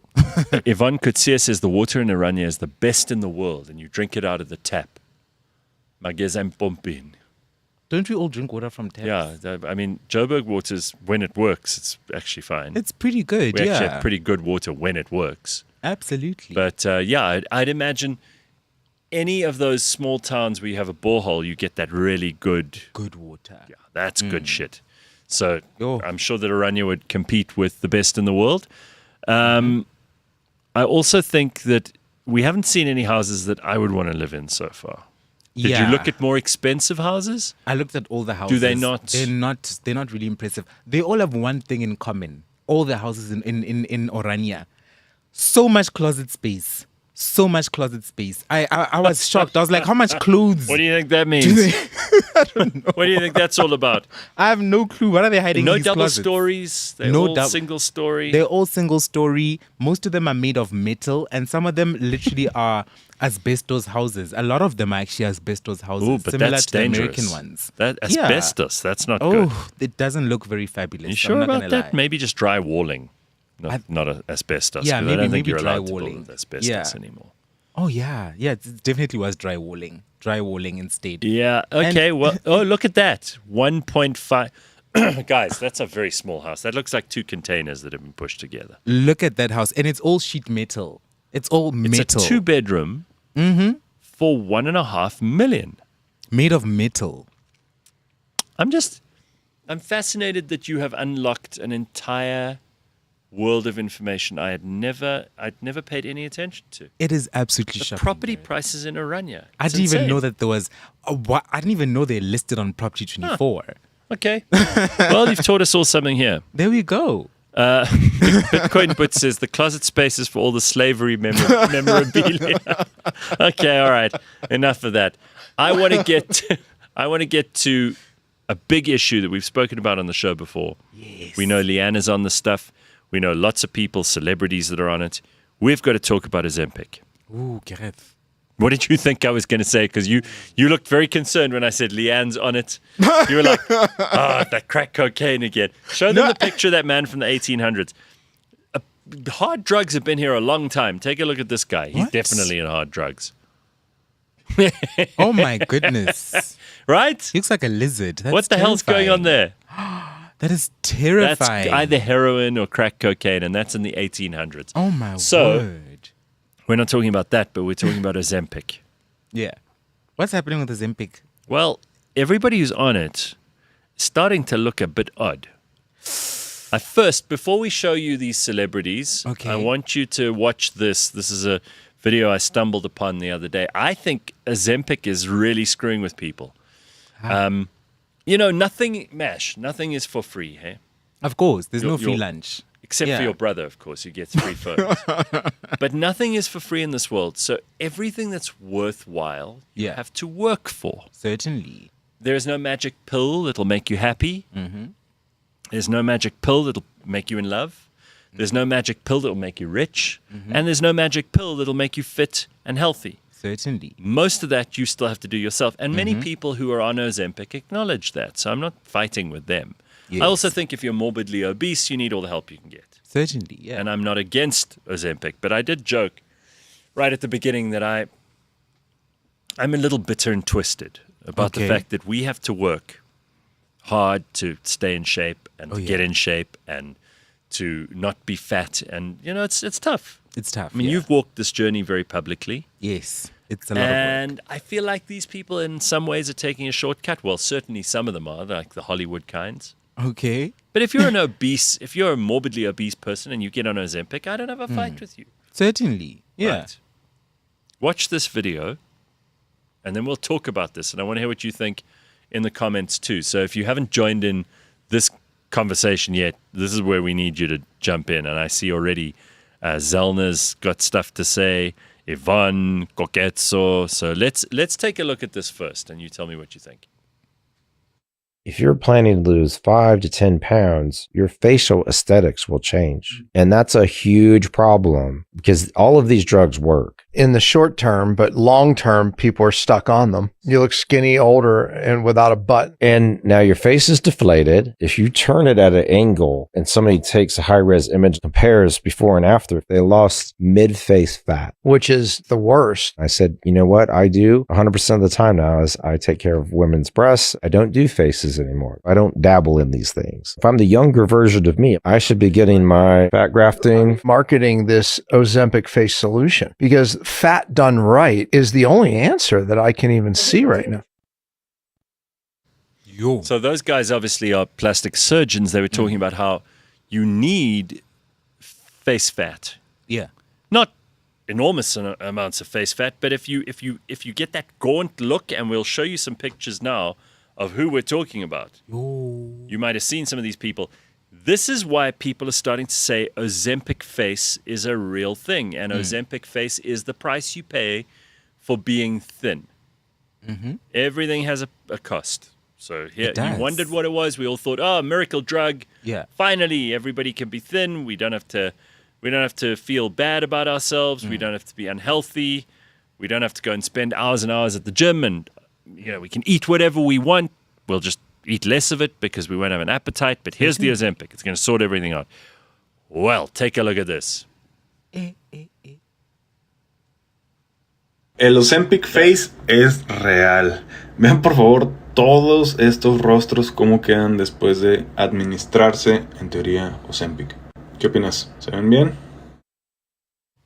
Yeah, okay, so those are just a few of them. But what most people are talking about is two extremely strange appearances that happened in Hollywood in the last couple of days. Okay. Do you know who I'm talking about? The Osborne ladies. Yes. Okay, so you saw Sharon in that clip, and you would have seen Jessica Simpson. My God, she looks... Yes. I mean, Jessica Simpson, as far as I remember, I thought she was really, really hot once. Yeah, nobody ever thought she was never not hot. She looks like Skeletor now. And, She does. Look, Sharon's older, and... when you get to a certain age, you don't have any face fat left because Absolutely. you're basically, you're like 5 You're also steps out of from the grave. elastin, so your skin Yeah, sure. sags now. So I'm not going to knock Sharon too hard, but Kelly, the daughter, is one of the people you have to see. She came up actually on the show last week while we were talking about this. And then I got this picture. Show them the before and after. I mean, this is a hell of a transformation. How's she looking? Our girl Kelly Osbourne. Sus. That's Look not the at same that. person, Gareth. It doesn't even look like the same person. That is not the same person. And you know, like there's a healthy skinny. This is not a healthy skinny. Yeah, okay, look, both of those are appalling. You just kind of wonder. I believe Ozempic you get put on, and again, we're going to get a doctor to talk about this because I don't know the details. I've never been on the Ozempic. Someone offered that I should go on it once, and I thought, nah. Gareth, the thing is, let me tell you, I've been on GLP-1s. I'm not on them anymore. Okay. I got skinny fat. I got too skinny myself. Well, this is what I want to ask, is you can obviously overdo anything. You can. Right? So easily. there are people who take more of whatever meds they're on than they have to. And I think what's happened here, if you look at Kelly Osbourne there, neither of those pictures are great. She's not the world's most ugly person in either of them, but she's just frightening on the right. And on the left, she just looks like any other slob. Each side is an extreme. I just think she stopped. She was at too some long. point. Like she could have been at stop the train at the right station and get off. Certainly. Don't keep traveling on the train. I think they get it. You know, maybe some of these things are body dysmorphia related or it's a mental health issue. Definitely mental health, yeah. People start looking in the mirror and they're like, I look thin. I can push it further. I can push it further. Keep going. Yeah. You always feel like you're not skinny enough. So the Osbourne women, and particularly Kelly was one of them. There are two others, actually. Another Demi one, Moore? Demi Moore. Oh, I That's saw correct. her. Did you see what she looked like? Okay, have you got a picture of her? She looks like Skeletor. Okay, we'll find a picture of Demi Moore. But she, I mean, look, obviously she's been through a lot lately. She's also getting older. And I'm not unforgiving about the fact that you change as you get older. We've discussed this a million times on the show. We've said that there are people who can look good. Like, look at Cher, okay? Cher's had a lot of plastic surgery. Yes. She's in her late 70s now, if not her early 80s. Damn. She still jumps on stage and sings and dances, and she doesn't look that different. I really don't think she looks that different to how she looked 20, 30 years ago. Yeah. She's older, but she doesn't look completely different like Kelly Osbourne did. And Demi Moore, again, just very, very scarily, unhealthily thin. Do you know who the third one is? I have no clue. Who else could it be? If this woman walked past you and you didn't look carefully, you wouldn't think it was who it is. And I'll show you who that is. Is it Mindy Kaling? Because I know she had those Ozempic parties Way more in Hollywood. famous. Way more famous. Oh. Very important famous. I can't think of anyone. The queen of talk TV. Oprah. Yeah. Is Oprah skinny now? Have a look. She done look like a homeless person on the right. She's like a crack addict. What? She's not showing much of her body, but she's looking hella thin. You see the face has changed. Yes. See what's happened there? She looks like a bobblehead. Yes. And she's walking there with have you got the video of her? Oh. Yeah, see if you can find that video, James, because that is something to see. Look, again, she's also getting older. Yes. And she's always wanted to be thin. Because Oprah, remember, she went through this yo-yo. Like one show you'd see her, she was like a house. The next show you'd see her, she was thin. She's always had an unhealthy relationship with her own body, I would say. Yeah. And many people do. It's not just Oprah. Yeah, it's not just Oprah. Yeah. But she did go on The View or one of those TV shows a while ago, and she said, being fat is not in the genes. It's a social construct or something like that. She said, I remember what she said. She made some excuse. It's not her responsibility. Yeah, it's just an unfair thing that nature's put on her. She said basically there's a thing called the obesity gene. Oh, and right. that's Okay, what sorry, causes I got you it to wrong. eat and become fat. It's not you becoming obese and that's I a result. didn't know that. I forgot that was what she said, but I knew it was bullshit. It is Everybody bullshit. does. It's There's no garbage. such thing as an obesity gene. There's no such thing. But she was saying on this talk show, and thank you Yeah. for remembering correctly what she said, that it's not her fault. And Yeah. that basically It's not your Ozempic fault. Yeah. and all these GLP-1s, they give people the ability to not have to worry about Yeah, don't worry about your because obesity it, gene. it affects, as we found out from Johan Hari all those months ago, when I interviewed him, it's probably about a year and a half now, Yeah. when he wrote his book, The Magic Pill. And he said what it does is it decreases your desire to eat. and It hunger. does. You literally do not want to eat. In fact, food kind of repulses you even. Yeah. But when I was taking my GLP-1, I took Really Slim, which is an oral, which Okay. I put it in my mouth. Oh, really? Yeah. Okay, I'm glad you know what oral is. So I took this for about not even a year. I took it for about 8 months. Yeah. And how I took it was I'd have to take 2 capsules in the morning, and then it'll last me up until midday. Midday, you take 1 capsule. It's 90 capsules in a bottle. They last you a month. So it's 3 capsules a How day. much did it cost you? $300 a month. Oh, okay, that's with a not, script. like this Ozempic is way, That's way more expensive. Yeah, right? in fact, the Really Slim got the job done. Although the thing with Really Slim is you have to keep taking it orally. But the problem was Did I it took change your shitting? a lot because I was Gareth. I was eating every second day. I wasn't even eating Oh, every right. day. So you were very regular. I was not even. I was not going to the bathroom. I was not going to the bathroom at all because I was eating every second day. Oh, wow. So there was just nothing to... There was nothing. Yeah, I pushed it to the limit. Hence, I lost weight like so quick in such a Were short there any period of negative time. effects for you? For me, I became skinny fat. So I was skinny, but I still had fat hanging. I actually had loose skin. And I did research of, okay, what can I do? What cream can I use to get rid of this loose skin? And honestly, online, it all said the same thing. It said you have to fill the loose skin with something. That's what it said. So I said, okay, so now what do I have to fill it with? What? It said muscle. So that's when I started lifting weights. And my butt, for example, I had a loose sagging butt, Gareth. Oh, how revolting. Beginning of last year. Absolutely That's what I've had revolting. all my life. A loose, saggy butt. Now you know my pain. So Fucking hell. when I started squatting and lifting weights and prioritizing protein and learning about nutrition, that's when I was able to fill out my butt. I was able to fill out every single part of me that was sagging. Even my chest was sagging a bit. I was able to fill it Have out. you now got a Sarki Bartman going on there? Now I've got a little hot, Sarah Batman Yeah. back there. So I had to do the research and I had to fill myself out. You have to fill your body out. If you're taking these GLP-1s, you need to be lifting weights. You need to be prioritizing eating protein and lifting weights, or else you'll be skinny fat and you're literally going to fade away. Judas says that the Ozempic face and body look similar to pictures I used to see in magazines when teens were being taught about anorexia. Yeah. Have you got the Demi Moore? Oh, there's Oprah. Check how Why she is she shuffles. walking so Wow, she shuffles. And look at Gail behind is also shuffling like Why that. are they shuffling around like that? Because they're old ladies, I suppose. That's not the Ozempic, but Okay. it's just I don't know. It's just go, stop at the station that you want to get off.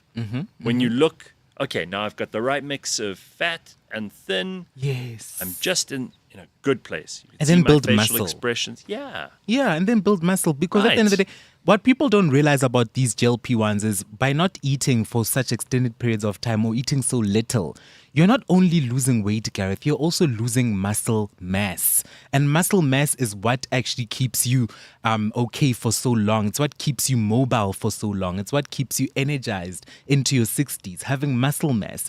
And that's why some people, they literally retire from their jobs and they retire at 65, at 68 they pass away.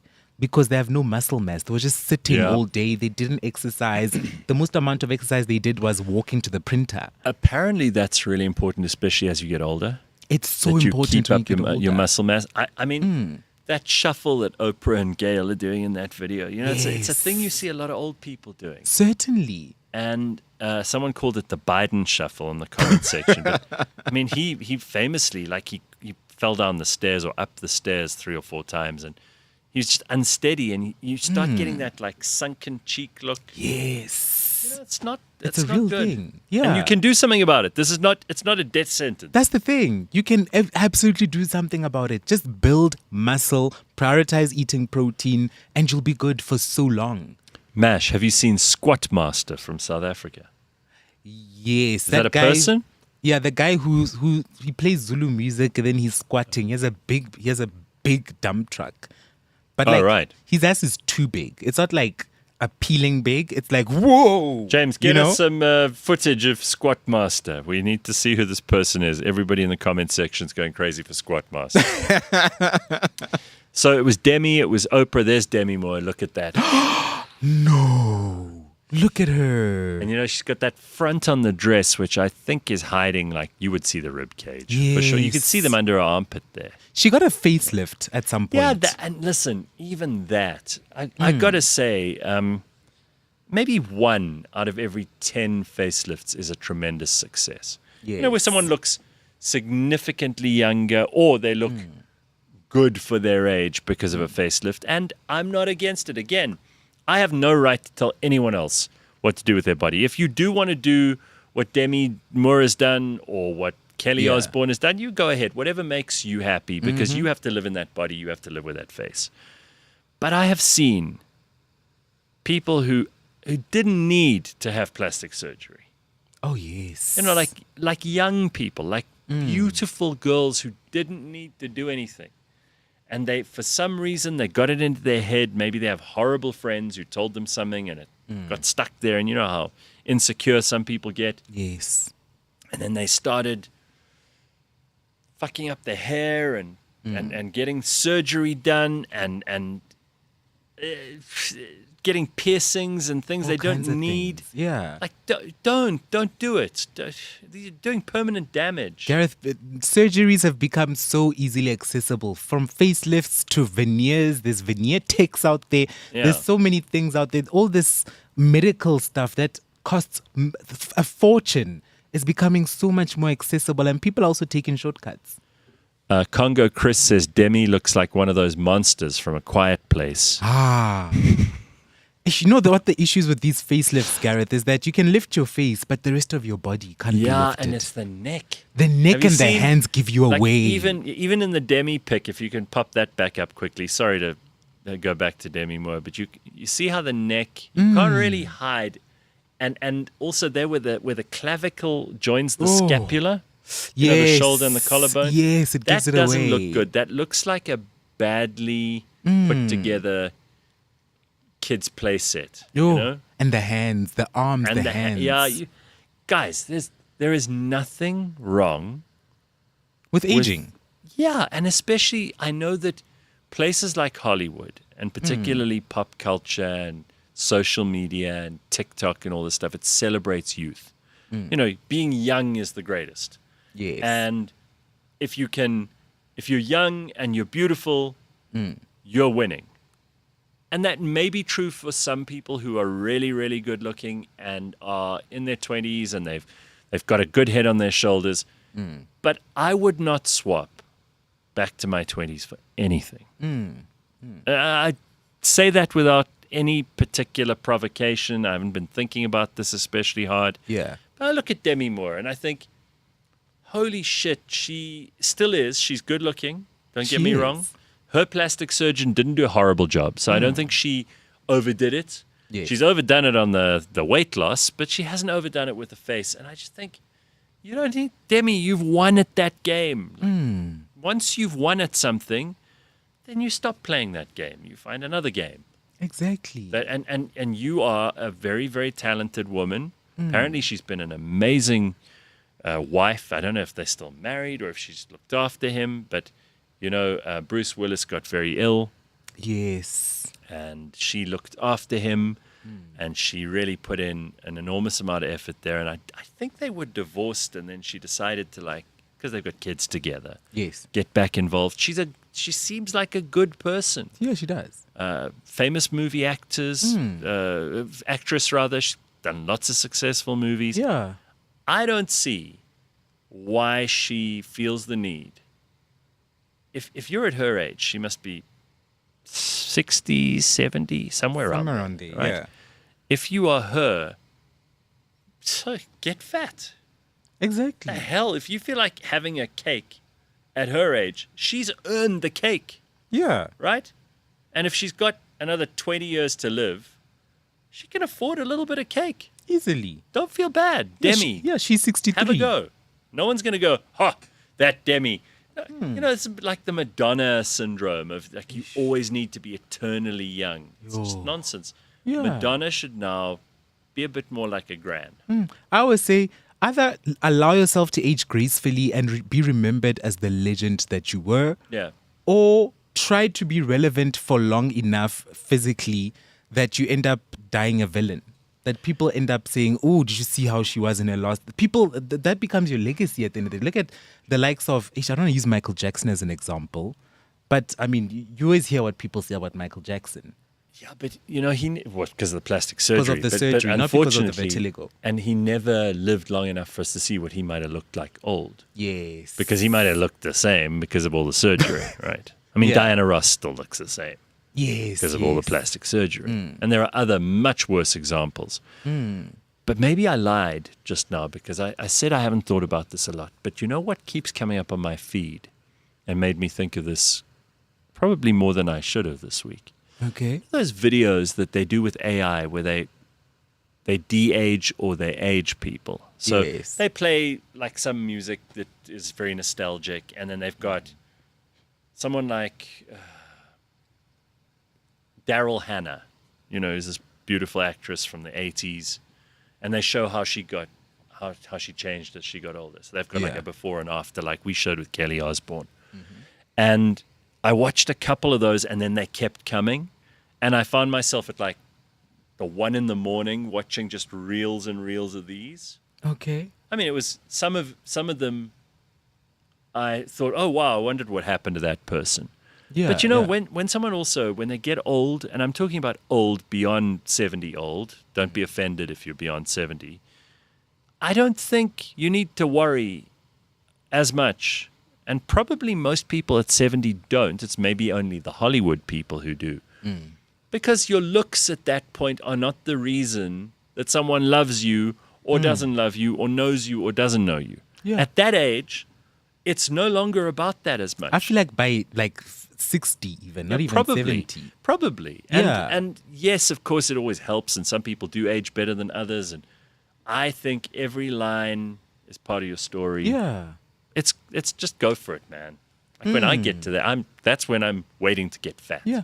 That's when I'll do it. There's something beautiful about someone just embracing where they currently are in life and saying, this is where I currently Yeah, am. This is, agreed. I'm not trying to fit in with 20-year-olds at the moment. I'm not trying to, you know, like look like an 18-year-old at 63. Zarina says, what about Morgan Freeman? I bet he was born old with grey hair and a grey beard.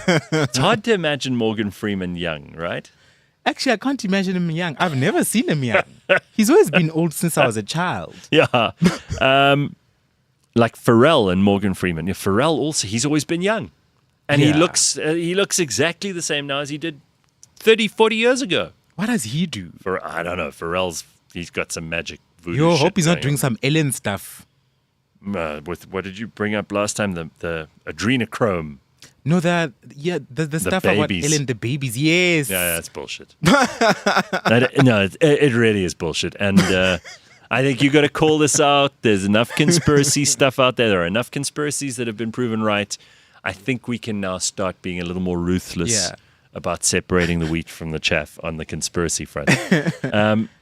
Good morning to the Real Network family, says Sugar Chabalala. Well, thank you, Good Sugar morning. Chabalala. That's very nice of you. Young, beautiful, and healthy, says Tracy. That is the goal, unless you're a got avoiding the sunlight. Got. A god. I've no clue what that means. I don't know what she's talking about. I know. Yeah, I listen, healthy is good at any age, Yes. but you can't be young forever. So you've got to look your age, otherwise it's creepy and weird. It's weird. Yeah. And beautiful, sometimes you just dealt the cards. yeah. Some people are just lucky. And you can look good at whatever age. A person can Yeah, I look think so. absolutely fabulous at whatever age. It doesn't really matter. Right. Yeah.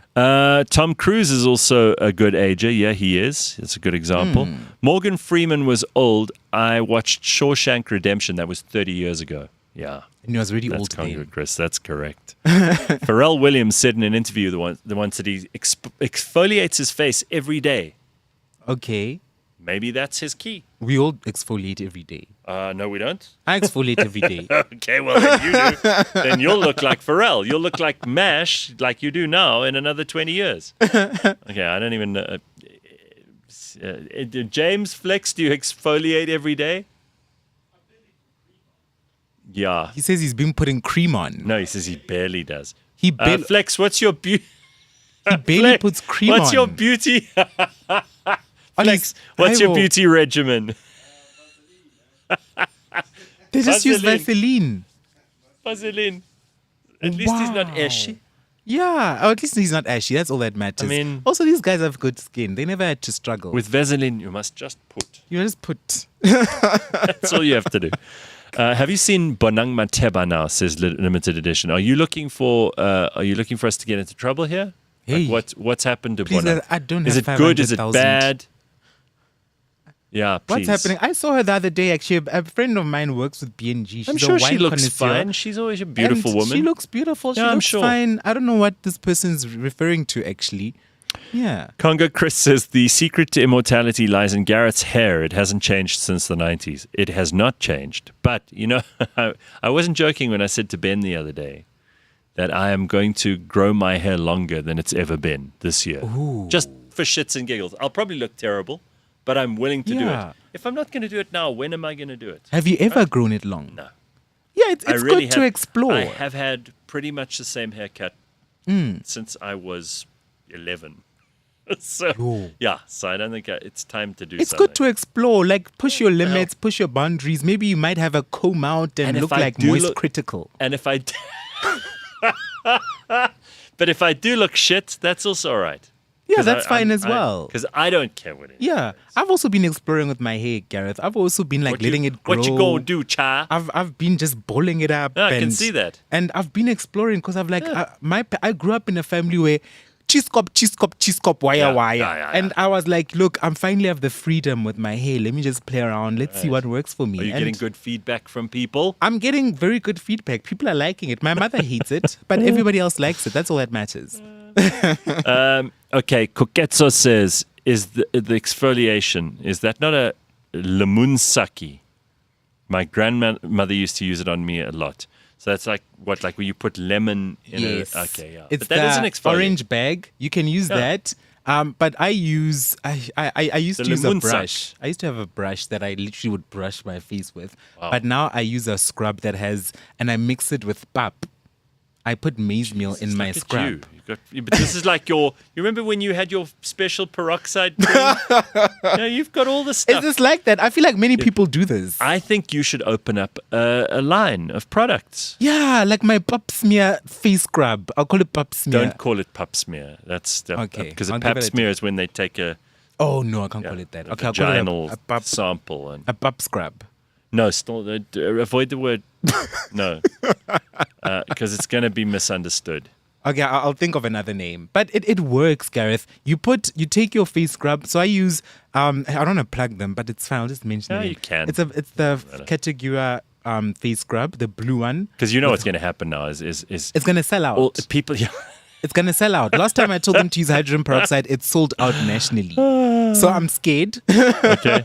But no, this is gonna work. So you buy that face scrub, you take pap, you take like a teaspoon of pap, not even a teaspoon actually, Yeah. like the tip of a teaspoon of maize meal, and then you just put it on there, and then you just scrub your Have face you with made this part of your YouTube channel? Because people would love these tips. that. My YouTube channel is strictly at the moment just like weight loss stuff. Okay. But I'm gonna I think you should branch go out. into. I'm I gonna think branch it's time out. to Yeah. get into more. Yeah, I can actually show the guys the.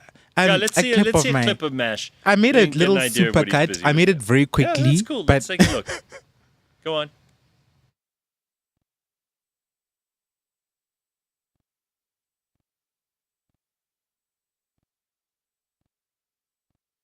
Again, we need some sound. How? All we hear is ourselves.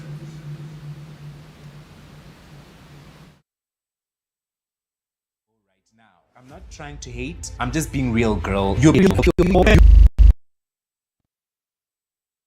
You You and all your peers who look like you have fat bones. You're wasting your best years if you're in your 20s period and fat. Our girl here could possibly be eating 600 to 700 calories all in one go right now. I'm not trying to hate, I'm just being real, girl. You're putting a bit too much trust in that body. Do you ever have any good days? People see that as a form of disrespect.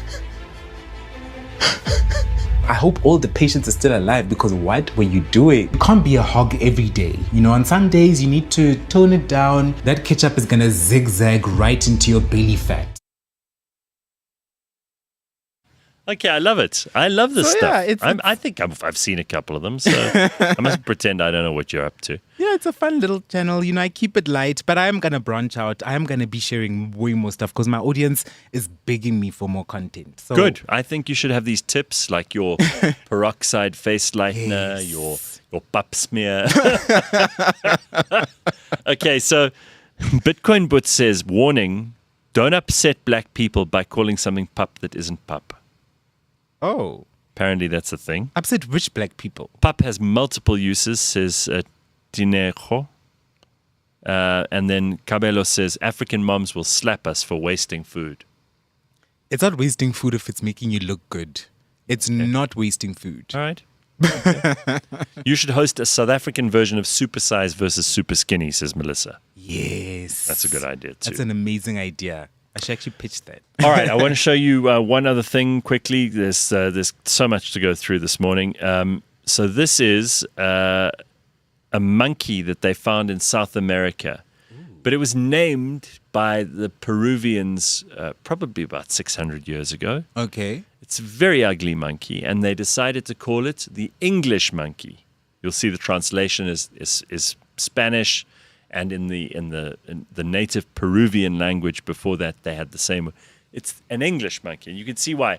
This is what English people look like after they have been in the sun in Ibiza for about 5 minutes. Right? It's called a macaco inglés, which translates literally into English monkey in Brazil. That's what they got there. No way. Look at that ugly thing. That is how a lot of English people. Okay. So if you see focus on the monkey on the right while I say this, and imagine it going, all right then, Gov, you want to go down a pub and go and have a glass of beer with me? A tankard of beer, a couple of pints, let's go. Who are you supporting this weekend? Arsenal, Man United, Man City, Liverpool. Who's your favourite? Oh, what, Scunthorpe United? I can't believe that's true. All right, Gov. Let's go and sit outside, get some sun on our faces. Look like we've been to the south coast of Spain a little bit. And that's how that monkey talks. You can just tell. Yeah, you can just tell. And look at the one on the left. What Some the fish and fuck is- chips. That's his wife. That's the one on the left is the Oh wife. my gosh. And keep in mind that I'm sure in those parts of Brazil, Hey, they only Gus, see- why don't you come back inside?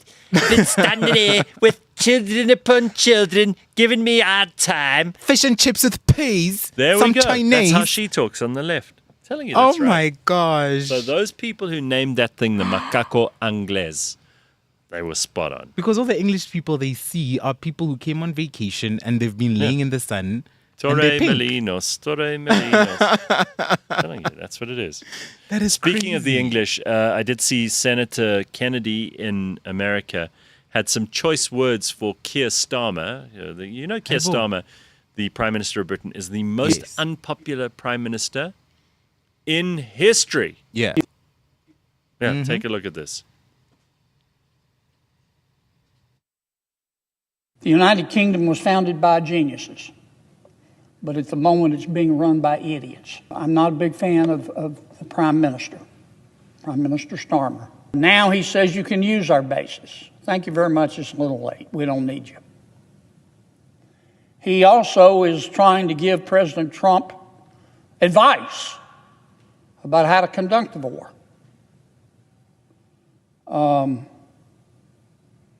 That's a little bit like seeking the advice of a nun about sex.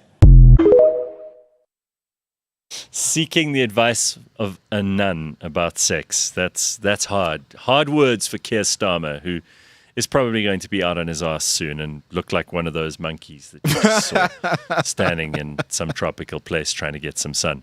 Vyasan says, I was sitting next to a guy at a bar in Cape Town yesterday. Weather fucked him up properly. He was as pink as his T-shirt. Hey, did you hear?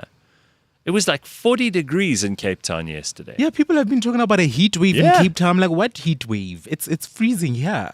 Well, I mean, the last, I hate to admit it, but the last couple of nights, I wasn't just sleeping under the sheet. I was sleeping under the blanket. I've been sleeping cold. under the blanket too. It's been freezing. Yeah. So Cape Town, keep enjoying summer, you lucky fuckers. But you know, whatever weather's in Cape Town will be here. Will be this side in a few days. So by And we're gonna Monday get- or so so, we'll get hot. We're gonna get hot in a bit. That's good. I like which that. is exciting. All right. Every week on the show, or at least once a month on the show, I have to admit some new weird obsession that I've got, because you know I get obsessed with things quickly and I get bored with things quickly, and I mean this is why I'm impossible to live with.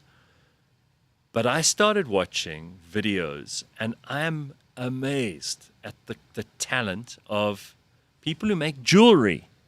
Okay? Oh. I don't know how this came up, maybe because I've got the chemistry interest, and you know, these people are doing things with gold and silver and tungsten and Yes. titanium and rhodium and palladium and all of these metals. So it started feeding me. Again, this algorithm's got me whipped. I cannot beat it. Apparently what you got to do with the algorithm to confuse it is you must do the opposite of what you did in the previous video. Then it doesn't know what the fuck to do. So if you get a video about jewelry, then you must immediately go to hunting rifles. And then it'll go, don't know what's happening here. But this thing has got me waxed. It's got chemistry, it's got architecture, it's got art, it's got history, it's got science, it's got now jewelry is thrown in there. I watched this guy making a ring, like he was melting down the gold, and he roll it and make it into a strip. And I know for people who already know this stuff, it's probably like, oh, this idiot's just discovered it. But I didn't know any of this before. I've never seen anyone make any of this shit before. This is really fascinating, Gareth. I've never seen any of this. MASH, it is, wow. You know, because you get an end product. Yes. And the end product is a work of art. This guy basically, they have these little jewelry saws that they put through a hole, and they cut the thing perfectly, and they file it down, and then they put a stone in there, and it's just amazing to watch. And the videos are each 10 to 15 minutes long, and I don't get bored. I watch that whole thing from beginning to end. I have to sit through some ads sometimes, which is annoying. But I watch the whole thing, and I'm obsessed. I feel like maybe in a year or two, I'm going to want to learn how to make some of that shit. So if it doesn't this is, go away, I this mean. is like actual proper jewelry, because I've seen a few jewelry Yes, videos, but this the is ones real I've seen shit. are, I'll give you an example. Ones I've seen are one where a lady's cat dies, she tells the story, and then she has her cat cremated, and then they put her cat in resin on a ring. What So is it that kind of shit ju- Your algorithm serves you the weirdest shit. Oh, okay, it's not that. Oh, I'm so sorry. No, this is like they're using precious and semi-precious stones. They're using gold, silver, platinum. I mean, it's a phenomenal thing to see these tiny little tools they use to file things and to polish things. And I got to tell you, I'm kind of obsessed. So I've gone through, in the last while, all those rabbit holes. You know, I talk about it every week when I find some new obsession. So I think this might be the next thing. Oh, wow. For That is me. crazy. Yeah. Jewelry. Vyasan says, if I went out in the sun these past few days, I would have started looking Senegalese. Yeah, that's dark, Vyasan. That's very dark. So that's Cape Town's weather at the moment. Guy does know a lot about nuns and fathers. Maybe. Wade says, yeah, messing with the algorithm, my watching weird random vids is fun. I want to know if there's anybody, and maybe if you've done this and you're listening to us now or watching, and you've completely fooled the algorithm and it does not know what to send you anymore. I'd love to know how you do that. There must be a way. Yeah. Right? Maybe if I ask ChatGPT, how do I confuse my algorithm? Maybe then it'll come up with something. Joe, I don't even know how the algorithm works. Also, these algorithms are always being changed and switched up all the time. Tracy says, Gareth, please say in that accent that you just did just now, Keir Starmer is a wanker. Well, that happened to him the other day. He arrived at Westminster Abbey. This is the Prime Minister of Britain. Yeah. Shows you how much Britain's changed. And he was getting out of the car and walking up the stairs, and someone started going, la la la la la la la, Key's a wanker, and like loud, everyone could hear it at a church. While he's at the Prime Minister, I mean, there's no respect for this guy at all. Wow, people in They the just UK really don't are like just so direct. They really don't like him. Wow. Yeah. And the UK, they want to replace. This is apparently news this week. I saw Piers Morgan was losing his shit about this week. Okay. In the UK, they want to replace Winston Churchill on their banknotes with British wildlife, including hedgehogs and deer and things like that. So they're going to take Churchill off the money. Yeah. And they're going to put. I mean, it used to be that only the king or queen was on the money. Yes. That's how it always used to be. But I mean, they never even. There was never a possibility Prince Andrew would be on the money. That was let's be never fair. happening. Yeah. But it should just be King Charles, just like it was Queen Elizabeth. Exactly. And like every pound note, it didn't matter what Yeah. denomination, from 5 to 100, it had the Queen on. Was standard. That's what I remember. So why is Charles so ugly that he's going to make the money less valuable? Really? Sausage fingers? Like, what's going to happen there? And now they're putting hedgehogs and deer on there and they're taking Winston Churchill off. I think that's a very bad idea. Yo. They also got rid of the House of Lords this week. Oh. Not as a part of their parliament, but there are two kinds of lords in England. So there's the hereditary peers. Those are people who, for sometimes 500, 600, 700 years have been passing the title down to the eldest son, to the eldest son. And they've been sitting in parliament in the House of Lords helping to make laws. Hybo. Well, I mean, so what is Goodwill Zwelithini handing down to, But he's not in parliament helping make laws. Or is he? Well, he's there. We have a second House of Parliament, which is a House of Traditional Leaders. That's what it's supposed to be. Yeah. And people all over the world do this. They have elders. Those elders pass on their authority to someone else who becomes the next elder. Yes. And they're getting rid of that in the House of Lords. Now it's only what they call life peerages. So these are people who they're being rewarded for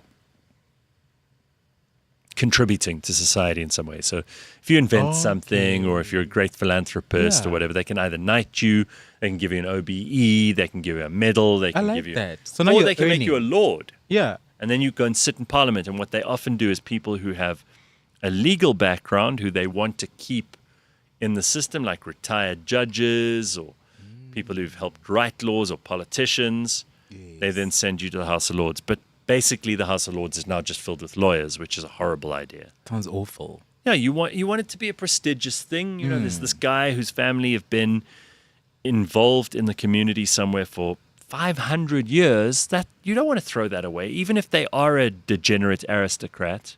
They might have something to give. So I think this is another sign of the managed decline of Britain. And I feel sorry about that. I really do. My algo, I don't know. Oh, that's your algorithm. Sorry, that's Wade. He says, thinks I'm a wealthy European. Maybe next time I'll convince it I'm a South Korean teen. That's hilarious. That's Wade who messes with the algorithm. Yeah, I'd love to be able to just reset my algorithm. You actually can. Well, on Instagram, you can. There's actually settings now where you can literally change your algorithm. There's a new setting on Instagram where you can literally, your algorithm is presented in keynotes. There's keynotes about, you can literally clean it out.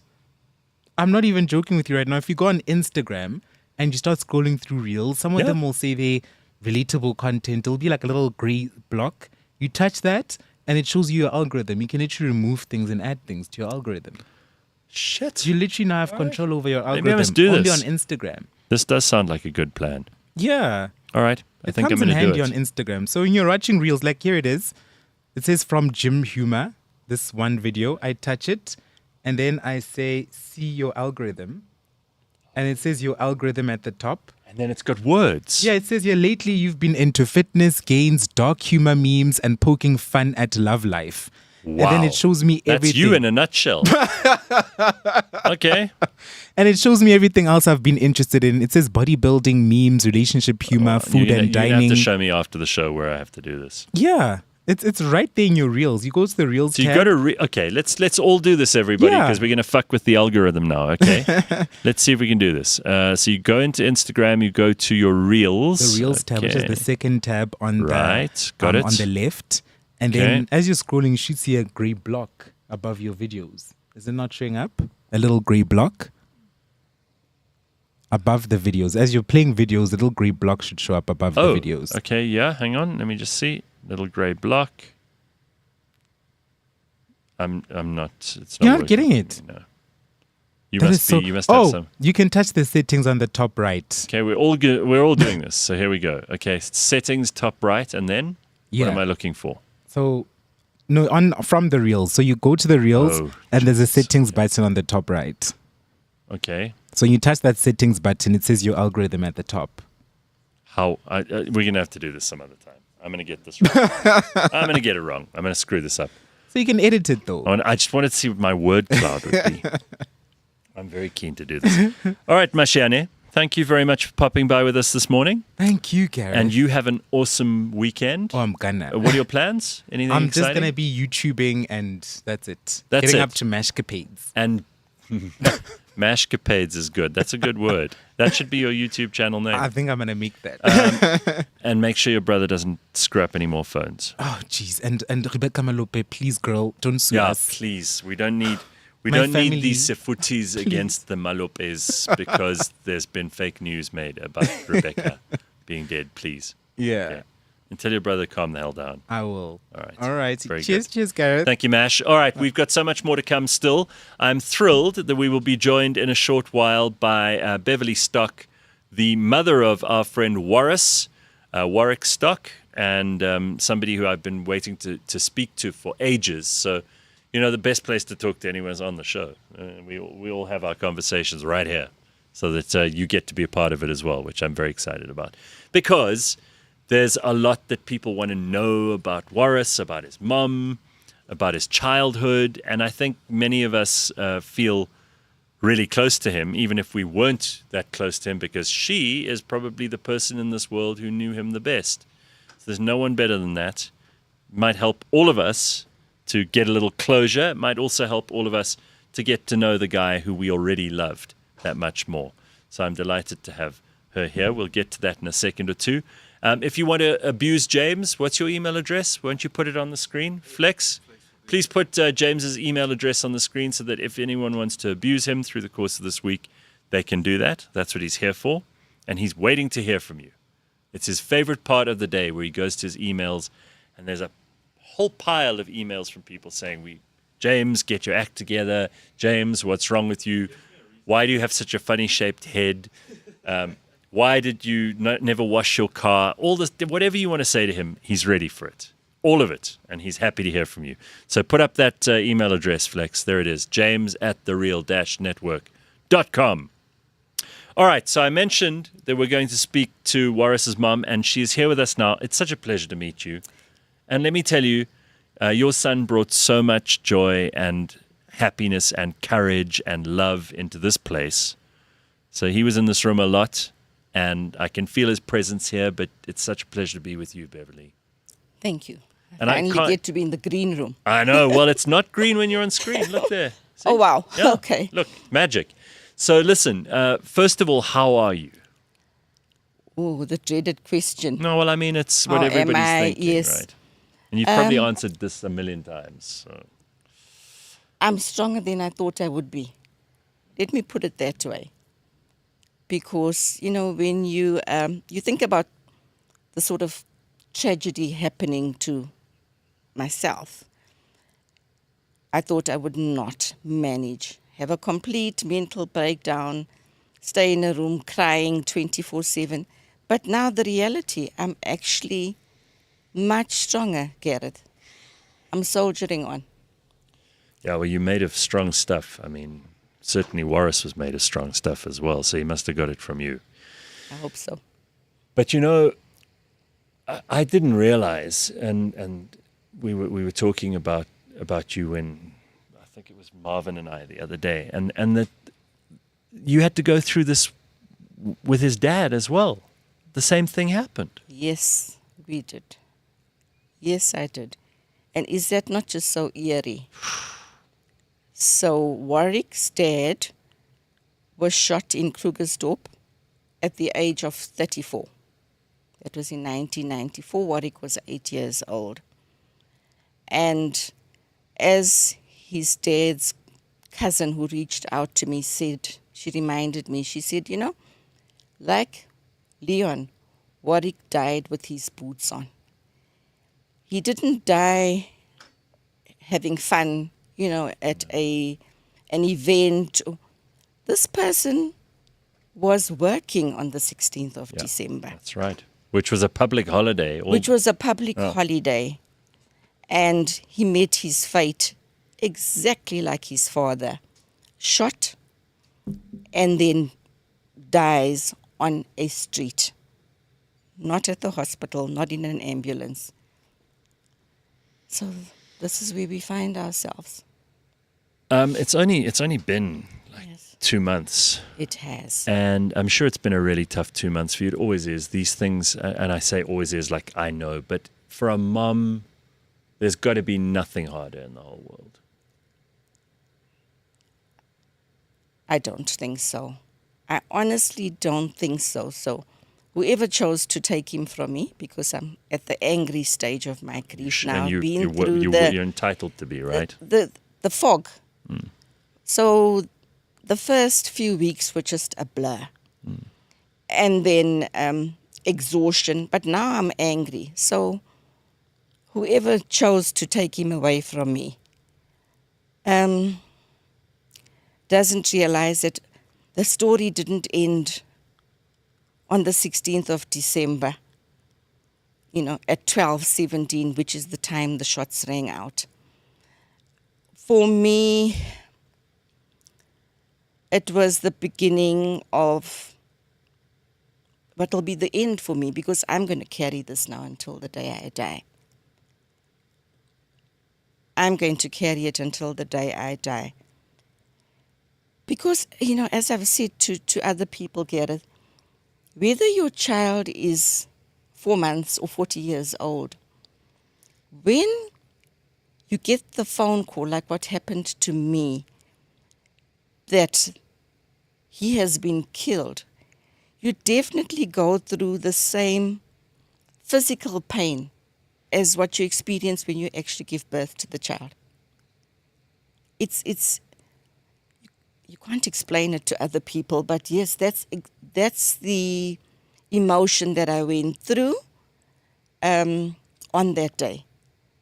So I don't think I'm ever going to find closure. No. It's very difficult to. There's so much I want to ask you about him, and we'll talk about, because people ask me, and then I say, well, I don't know. I had the pleasure of knowing him for the last maybe 6 years or so, and we really got to know each other when we started working here together. And I can see a lot of his personality and his courage in you just in the last couple of minutes, because you and I haven't really got to speak. Yes, I was trying to avoid you.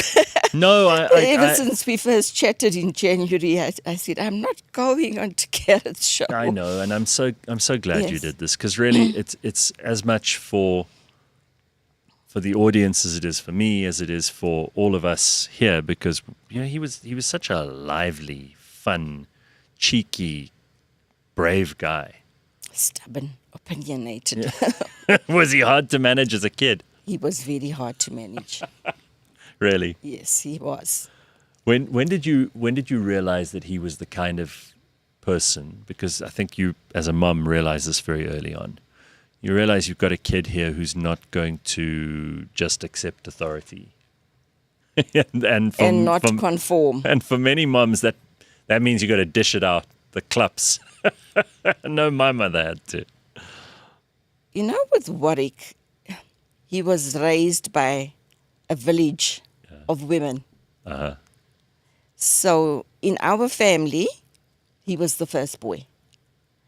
And when his dad died, okay, we were getting a paltry amount of maintenance, which I collected on a monthly basis at the very same court where I'm now going for the bail hearings.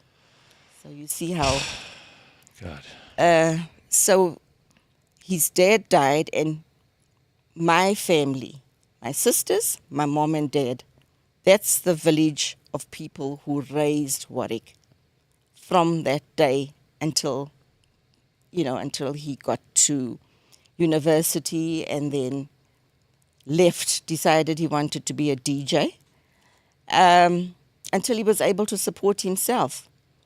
But very willful. Mm-hmm. He hated me to tell people, this is a light-hearted one, because I didn't have a partner. So Warrick slept with me. And Gareth, this arrangement went on until he was 12 years old. And he visited his friends. He slept with them in their bedrooms, they put up the pretense. Came back from the visit, he's back in Mummy's bed. Then I forcefully moved in. I can see why I didn't want people knowing this. Into his own bedroom. Yeah. And so the wall that separated us, we had our heads against those respective walls. You know what he would do? Bang his head against his wall, to send signs that I'm not sleeping, I'm not coping. So he didn't like to be alone, which was actually a very strange thing. He always wanted people around him. Even as an adult, he always wanted people around him. Well, it helped that he was the kind of person other people wanted to be around. He was funny, he was charming, he was very smart. I mean, you must have picked up early on too that this is not some kid who's going to grow up to be average. Because we lived in a very structured environment. I didn't pick that up until he was actually at university. Can you believe it? Okay. And that's when he really started bucking the system. You've got to bear in mind that my dad was the father figure for Warrick, because his dad had died when he was 8 years old. So I think because he respected my dad and didn't want to disappoint him, he did try to conform. Was your dad quite straight-laced and down the line? My dad was straight-laced. He was a school principal. Okay. He had been just raised by the book. Yeah. Never swore.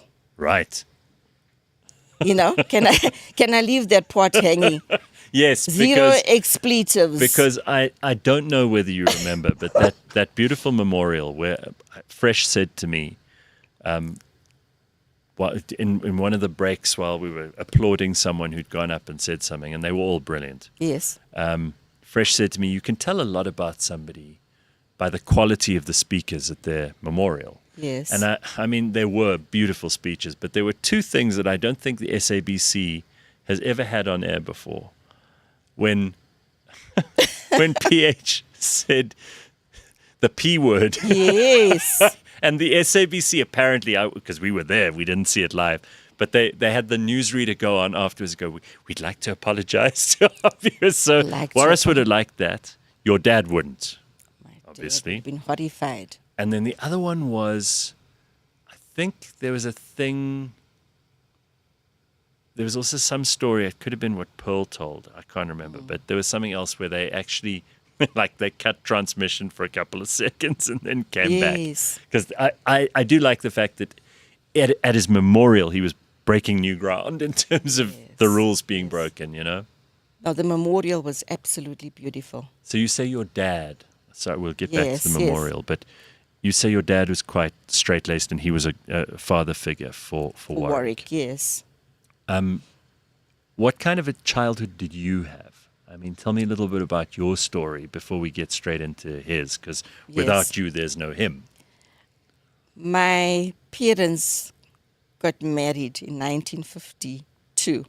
At the age, my mom was 20 and my father was 27. Okay. And he was already a teacher. So we had really a charmed upbringing, Gareth.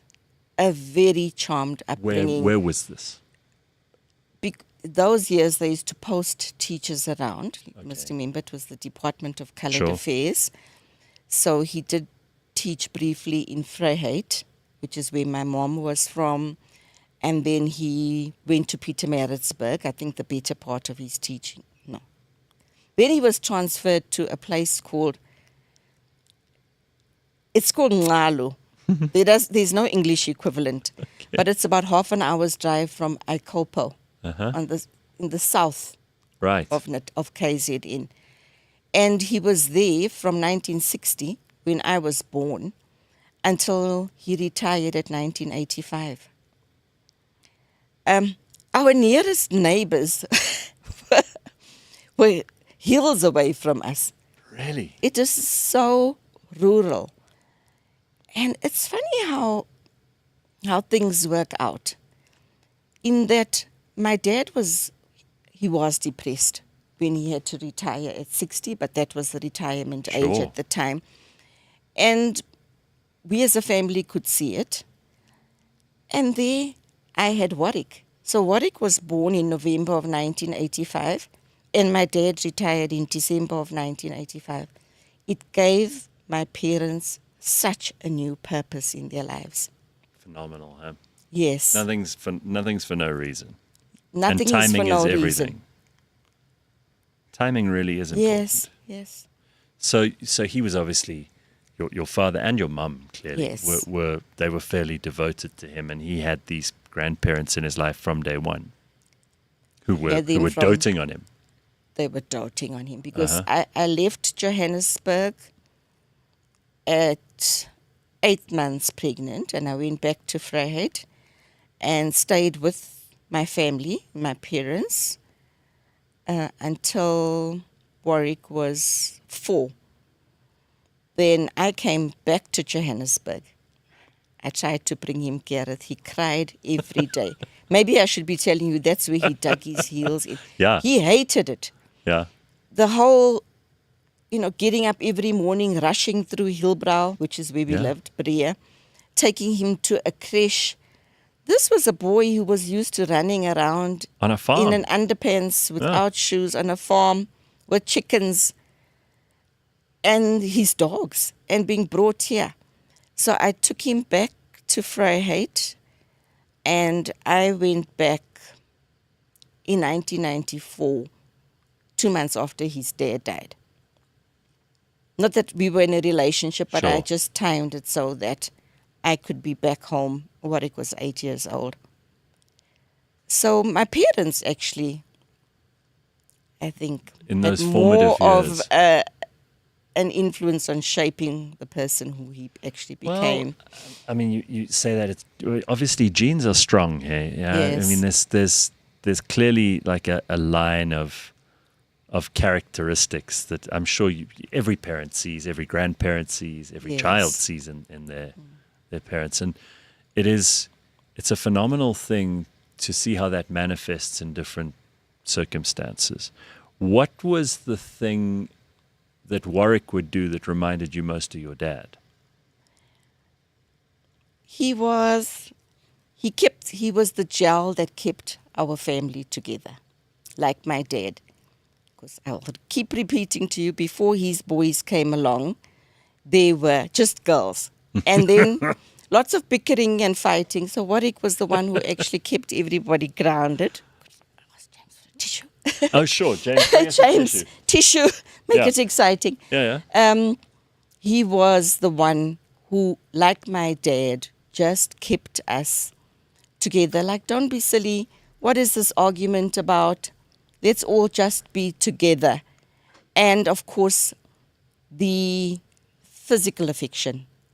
My father was a person who showed his love. Which was rare. With that generation, that wasn't a thing they did very often. That generation, that wasn't. I mean, my dad died at 80, Gareth. And he got up every morning before he got sick, and he got dressed in a formal trousers, lace-up shoes, and a formal shirt. That man could not eat with a tray on the table. he had to try on his lap, like Yeah. what we do now in Right, front of yeah. the telly. He had to eat at a table. Yes. So like him, Warrick was very affectionate. Very affectionate, showed love, kissy, touchy-feely all the time. Yeah. That's why, if we can go back to the story about Pearl, as his mother, Pearl, I know exactly what you were talking about. Yeah. That is who he was. He could share a bed with people and just hug and cuddle. Yeah. Well, he had a lot of love to give. I mean, you could see Yes. that with his children, but you could also see, like, he liked attention and affection from women, and he was He good at did. it. And he was good at it. Oh, that's a sensitive one. Well, clearly, I mean, there were a lot of us were worried about Yes, how many thanks, women James. would arrive at the memorial service who none of us might know. We're going to get into trouble. Yeah, we will get into trouble. I don't know how he juggled all these women. Well, some guys have all the luck. And he just said all the right things to all Yeah, of he them. was charming. So, unfortunately, all of them thought that they were the one. Yes. Yeah, I mean, he also had a definite fearlessness. Like you could call him up and say, look, there's this very serious situation going on. He'd laugh and say to you, this is not an issue. This is not. Now, did that come from how he was raised? Did it come from his experiences? Maybe more of them in his adult life than when he was a child. Because fearlessness is, I mean, you very seldom meet someone who, no matter what's going on, they're pretty calm. And he was like that. He was calm in a crazy situation. Or have I got it wrong? Do you have different He experience? thrived in chaos. Yeah, he did. And as you say, then he managed it. You know, the rest of us would publicly show that, oh my goodness, I'm having a meltdown. Warrick got that trait from his dad. His dad was fearless. His dad was a biker, Yeah. which was very big in the 80s. And he was the they called him the leader or the whatever of his biking group. And he did things with that bike on the open road that other guys would not ever dream of. And like Warrick, his family also feared that he would die in a motorbike accident. You know, the last thing on their minds is that Leon would die at work. He was fearless, absolutely fearless. So I think that was more nature versus nurture. It Yeah. was an inherent trait. So what do you do? And maybe you can help all the rest of us. I don't know if you have this answer, and I won't Yes. blame you if you don't. But what do you do when you miss him? What do you think about? I don't want to upset Yes. you, because that's not the point of this interview either. I really want us to have a moment to Yes. celebrate him and to get to know you, frankly, because I think that that's something we've missed out on as well. Yes. I go through the podcasts, the voice notes, the family videos, of which we have plenty, because, you know, Warrick loved the camera. Yeah. And he had this wicked sense of humor. So what he would do is we'd go to a function, family functions, but because I was the only person he had, so I'm being selfish here, when we'd get home, we'd phone one another. So hot from the function. And gossip. have a huge gossip about each and every. Sorry, family members, you probably know that this is That's all what's right. happened. And I miss that about him. So I listen, and then I do have a good cry, because I still think to myself, was this vibrant, witty, super intelligent person, is he gone forever? Is he really gone forever? So for me, you know, Gareth, I become anxious that, as you say, it's just 2 months. It will be 3 months on the 16th of March, which is Monday. the footprint that Warrick left, please God, don't let it just have been a footprint in the sand. I know people have lives and they need to move on. But I really would like for the people whose lives he touched to sort of remember him more. Yeah. Let that footprint be keep it cast alive. more in stone than in sand. You know, I'll never move on. But for everyone else, the girlfriends, they're all young. You probably know Cindy's expecting a third child. She's in another relationship. You know, Warrick and I had the conversation and he said, Mummy, he called her Bok. Okay. Bok is having another boy. I would have been happy if it's a girl. I said, but it's not going to be your child. He says, it doesn't matter. The boys would have loved to have had a sister. So that's how he thought. Right. And then Kian's mother, Iman, also has another little boy who's probably about 17, 18 months now. So as much as I was I was angry, Cindy will attest to that. Every time he came and he said, they're having another baby, I was livid through all my... But I'm so pleased about it now, Gareth. You know why? Because they will hopefully take up the baton for their dad. And Warrick then lives on through the boys. That's exactly right. Imagine if he didn't have these children. And what children? I have to tell you one other thing Yes. about the memorial, because, again, just all these phenomenal people Yes. who were there saying things about the most phenomenal person who the whole thing was unfortunately about. Yes. But when your grandsons got up there, I thought, yeses, you know, if that's a testament to anybody, first of all, just the courage, The courage, which they yes. get from him, from you, from your dad.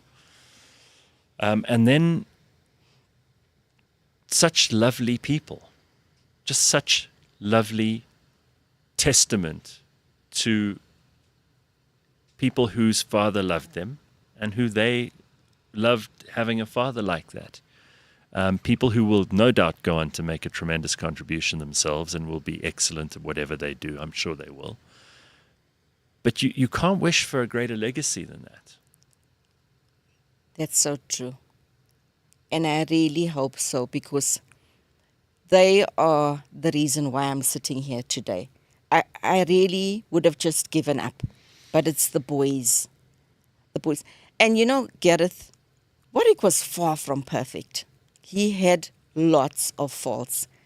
But if there's anybody out there, they're welcome to make contact after this podcast, who can say that his bad traits or the bad outweighed the good. I'll take that person on. Yeah. His good traits outweighed the bad in so many ways. I mean, I chastised him and shouted at him up until the Sunday before this happened, when he asked me for 50 rand to go and get a vape. So, you know, that 50 rand was actually just taken and really. But he would always say, sorry, Mama. And we'd move on from there. He never bore a grudge. No. He never bore a grudge. That's amazing. That's amazing. He didn't. And let me tell you, Gareth, Warrick was in the trenches Yeah. for so many years. I was really worried when he left 5FM. I thought it was a bad decision, but we both know once he set his mind on something, very stubborn, you know, he ran it by me and I said, not a good decision, but he did it anyway. So that was in 2016. Mm-hmm. And I thought he was at the pinnacle that time. And then he went into security. 2 years later, Warrick was literally on his knees. You know, I used to say to him, if rock bottom in life had a basement, you've actually found the basement. Wow. And he never gave up. He kept bouncing back and having faith in people. Oh, my poor child. Yeah, Gareth, he had my dad as a role model. But somehow or the other, I think Warrick was looking for a father figure. Okay, the uncles will remain anonymous, but there are lots of uncles, Uncle X, Uncle Y, Uncle Z, that he spoke to me at length about. And I think he was looking for a father figure in those individuals. And some of them were good choices and some of them were bad. Some of them failed him. And it broke him. You know, people didn't see that. So between 2018 until the time that he got onto Kagazi in 2019, which was brief, and then he went off the radar again, tried so many other ventures. Then he got the podcast, and then Visa, he did the momentum. Warrick was really struggling. He still had 3 mouths to feed. Yeah. And his children, he still tried to give them the best of everything, as well as their mothers. So the whole responsibility fell to Warrick. And guess who his support system were? His mom and his cousins. Not the uncles. Yeah. Yeah, and unfortunately, that's all you can rely on. That's all you can rely on. How much did you guys rely on him, though? We did.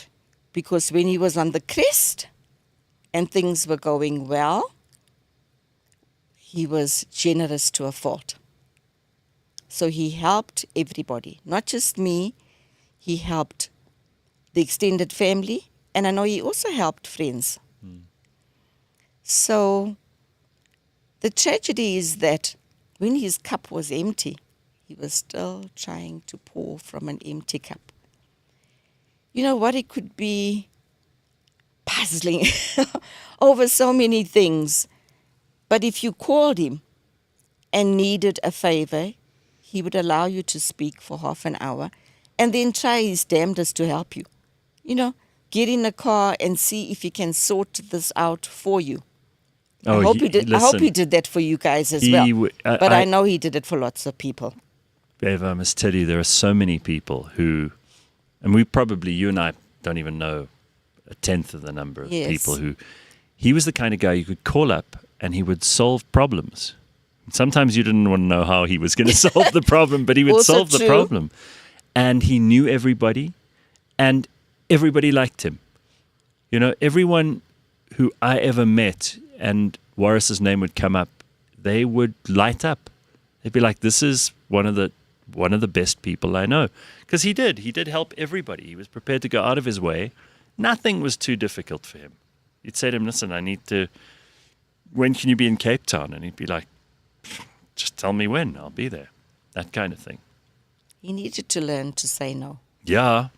Well, people like that. People like that invariably, they end up being pulled from pillar to post. And I keep thinking that maybe because of his nature of trying to help everybody, he put himself in situations where he didn't always need to be. And maybe even on that day, you know, when I think about it. But coulda, woulda, shoulda. What's the point, right? What's the point now, Gareth? And you can't beat yourself up about stuff like that because you can't rewrite the past. Yeah. None of us had a crystal ball to foresee what was going to happen. And eerily, the girlfriend who he was with at the time of his death said to me, he was fearful. I feel sad that he didn't share it with me, but he probably thought, Mummy's plate is already too full. Let me not add to it. So she says that when he got the phone call on the Tuesday morning and he left, he actually said to her, and I can't believe what he said this, because when I used to make him very angry, he'd say similar things. He said, kiss me goodbye because I'm going to die today. Good God. And really? Can you imagine how consumed the hair on the back with of my neck standing up. guilt? Is that what he said? He said, kiss me goodbye because today. I'm going to die today. And she said, don't speak nonsense. And he was on a phone call. She didn't know with who. He went to the lounge, put on his sneakers, and he left. And she spoke to him again at 12:07, when he said he's going to pick the boys up and then he's coming back to Melrose Arch. So this poor girl, who's all of 21 years old, she's absolutely shattered. And I say to her, there's nothing you could have done about it. You didn't have a crystal ball that said to you, this time it's actually really going to happen. Convince him to stay at home or to go with somebody. He chose to go alone. Well, I mean, you said you're never going to get past this, and I'm sure that that's true. You know better than anyone else. There are so many messages here. I'm just looking at people who are saying, the whole of South Africa want to thank you for giving Warrick to us. I wish I'd met him. I reiterate, guys, he was far from perfect. Yeah, but none of us are. But wow. None of us are, right? Warrick was the golden child. Huh? Because I watched how he worked a room. I watched how he spoke to girls. He didn't suffer from short man syndrome in any way, shape or form. People loved him. Here's Vyasan says, your son was a legend, Mrs. Stock. We really enjoyed his point of view. Absolutely funny. Thank you. May his soul rest in peace. You know, I think he would have liked to be remembered, and I think he deserves to be remembered. But what would you like people to remember? Because you said earlier, yes, you think it's important that we keep his memory alive, which yes, I think everybody who loved him wants to do, right? But what would you like us to keep remembering? Is his fearlessness. That the fact that he went into everything that he did with such a passion, and he still had so much to offer. Warrick had such great plans. So I would like that to be his legacy. He just loved so unconditionally. And very few people saw the struggle, the dark patches, the dark phases of Warrick's life. So really, guys, please just don't forget him yet. As I say, don't just let his have been a footprint that was made in the sand, and the story ended on the 16th of December. His children just deserve more. They do deserve more. Who's going to pick up the baton for Warrick? Well, we all have a little part to play. I know. And you know, Gareth, as I said, human beings are so strange. People reached out to me at the time, and you have the grief fog. Those weeks went by in a blur. I can't remember very much about the 16th of December, the memorial, the funeral, the cremation ceremony, even the days thereafter. So you won't believe me, only at the end of January, I was going through my phone and I was looking at people having reached out to me on Messenger. People from Australia, from the UK, who were trying to just touch base with me, to offer their condolences, and I was apologizing and saying, I'm so sorry, I'm only getting back to you now. They understood. Yeah. But I'm going to go back to the fact that people are strange. There are people who didn't actually make contact with me at all. To this day, I would have thought People who you expected would. Yes, I don't want them to see it as a criticism, but it is, because I just think it's strange behavior. Warrick was shot in cold blood 5 times in his back.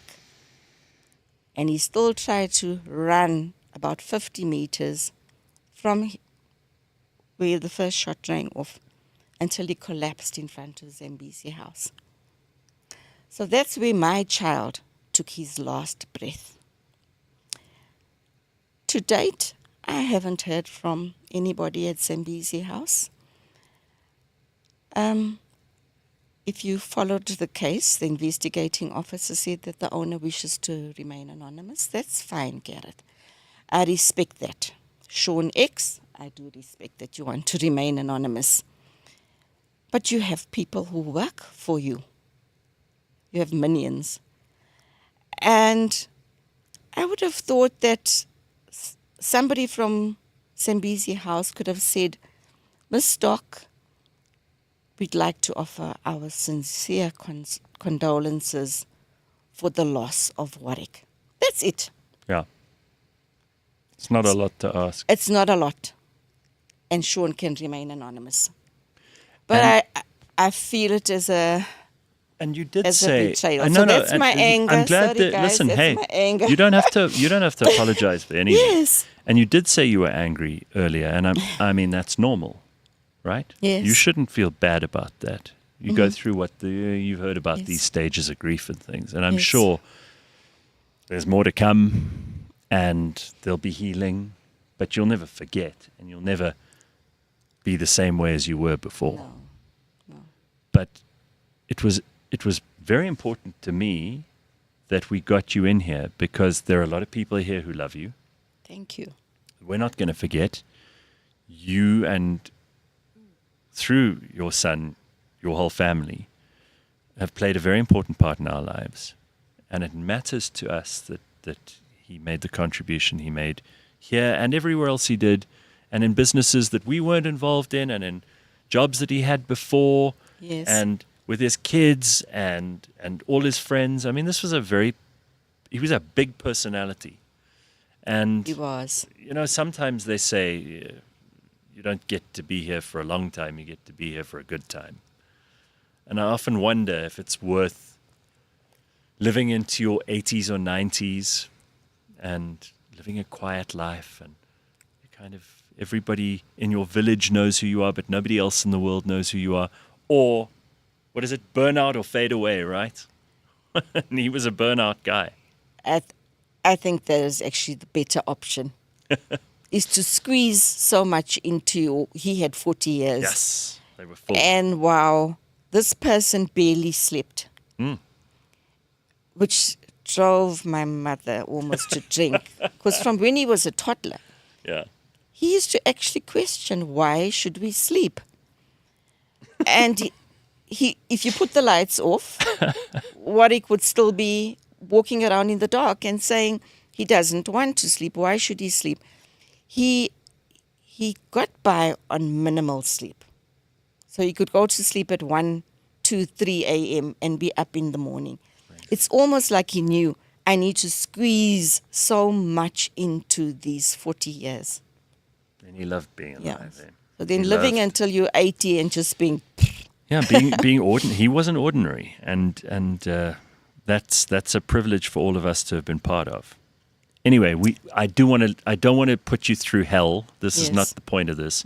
I didn't bring you here because I want people to come here and make you feel better or worse, hopefully better. But I don't. It's the reason I needed to get you in here is because all of us here need to let you know that we love you, that we are here for you, that he is a massive part of who we are and will always be, and just to say thanks. Thanks for bringing this amazing character into the world.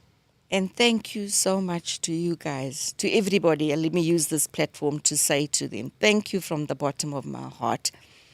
Because, ironically, despite the puzzling, Warrick was so happy in the last few years or months of his life. He loved what he was doing, Gareth. He really did. These people brought so much joy to Warrick's life. And for that, I'm grateful. Well, thanks for coming. Thank you. Sorry I had to hound you, but... Thank you. Thank you so much. And by the way, you're just delightful. You're really... Thank you. You're a natural. You want to take over the podcast?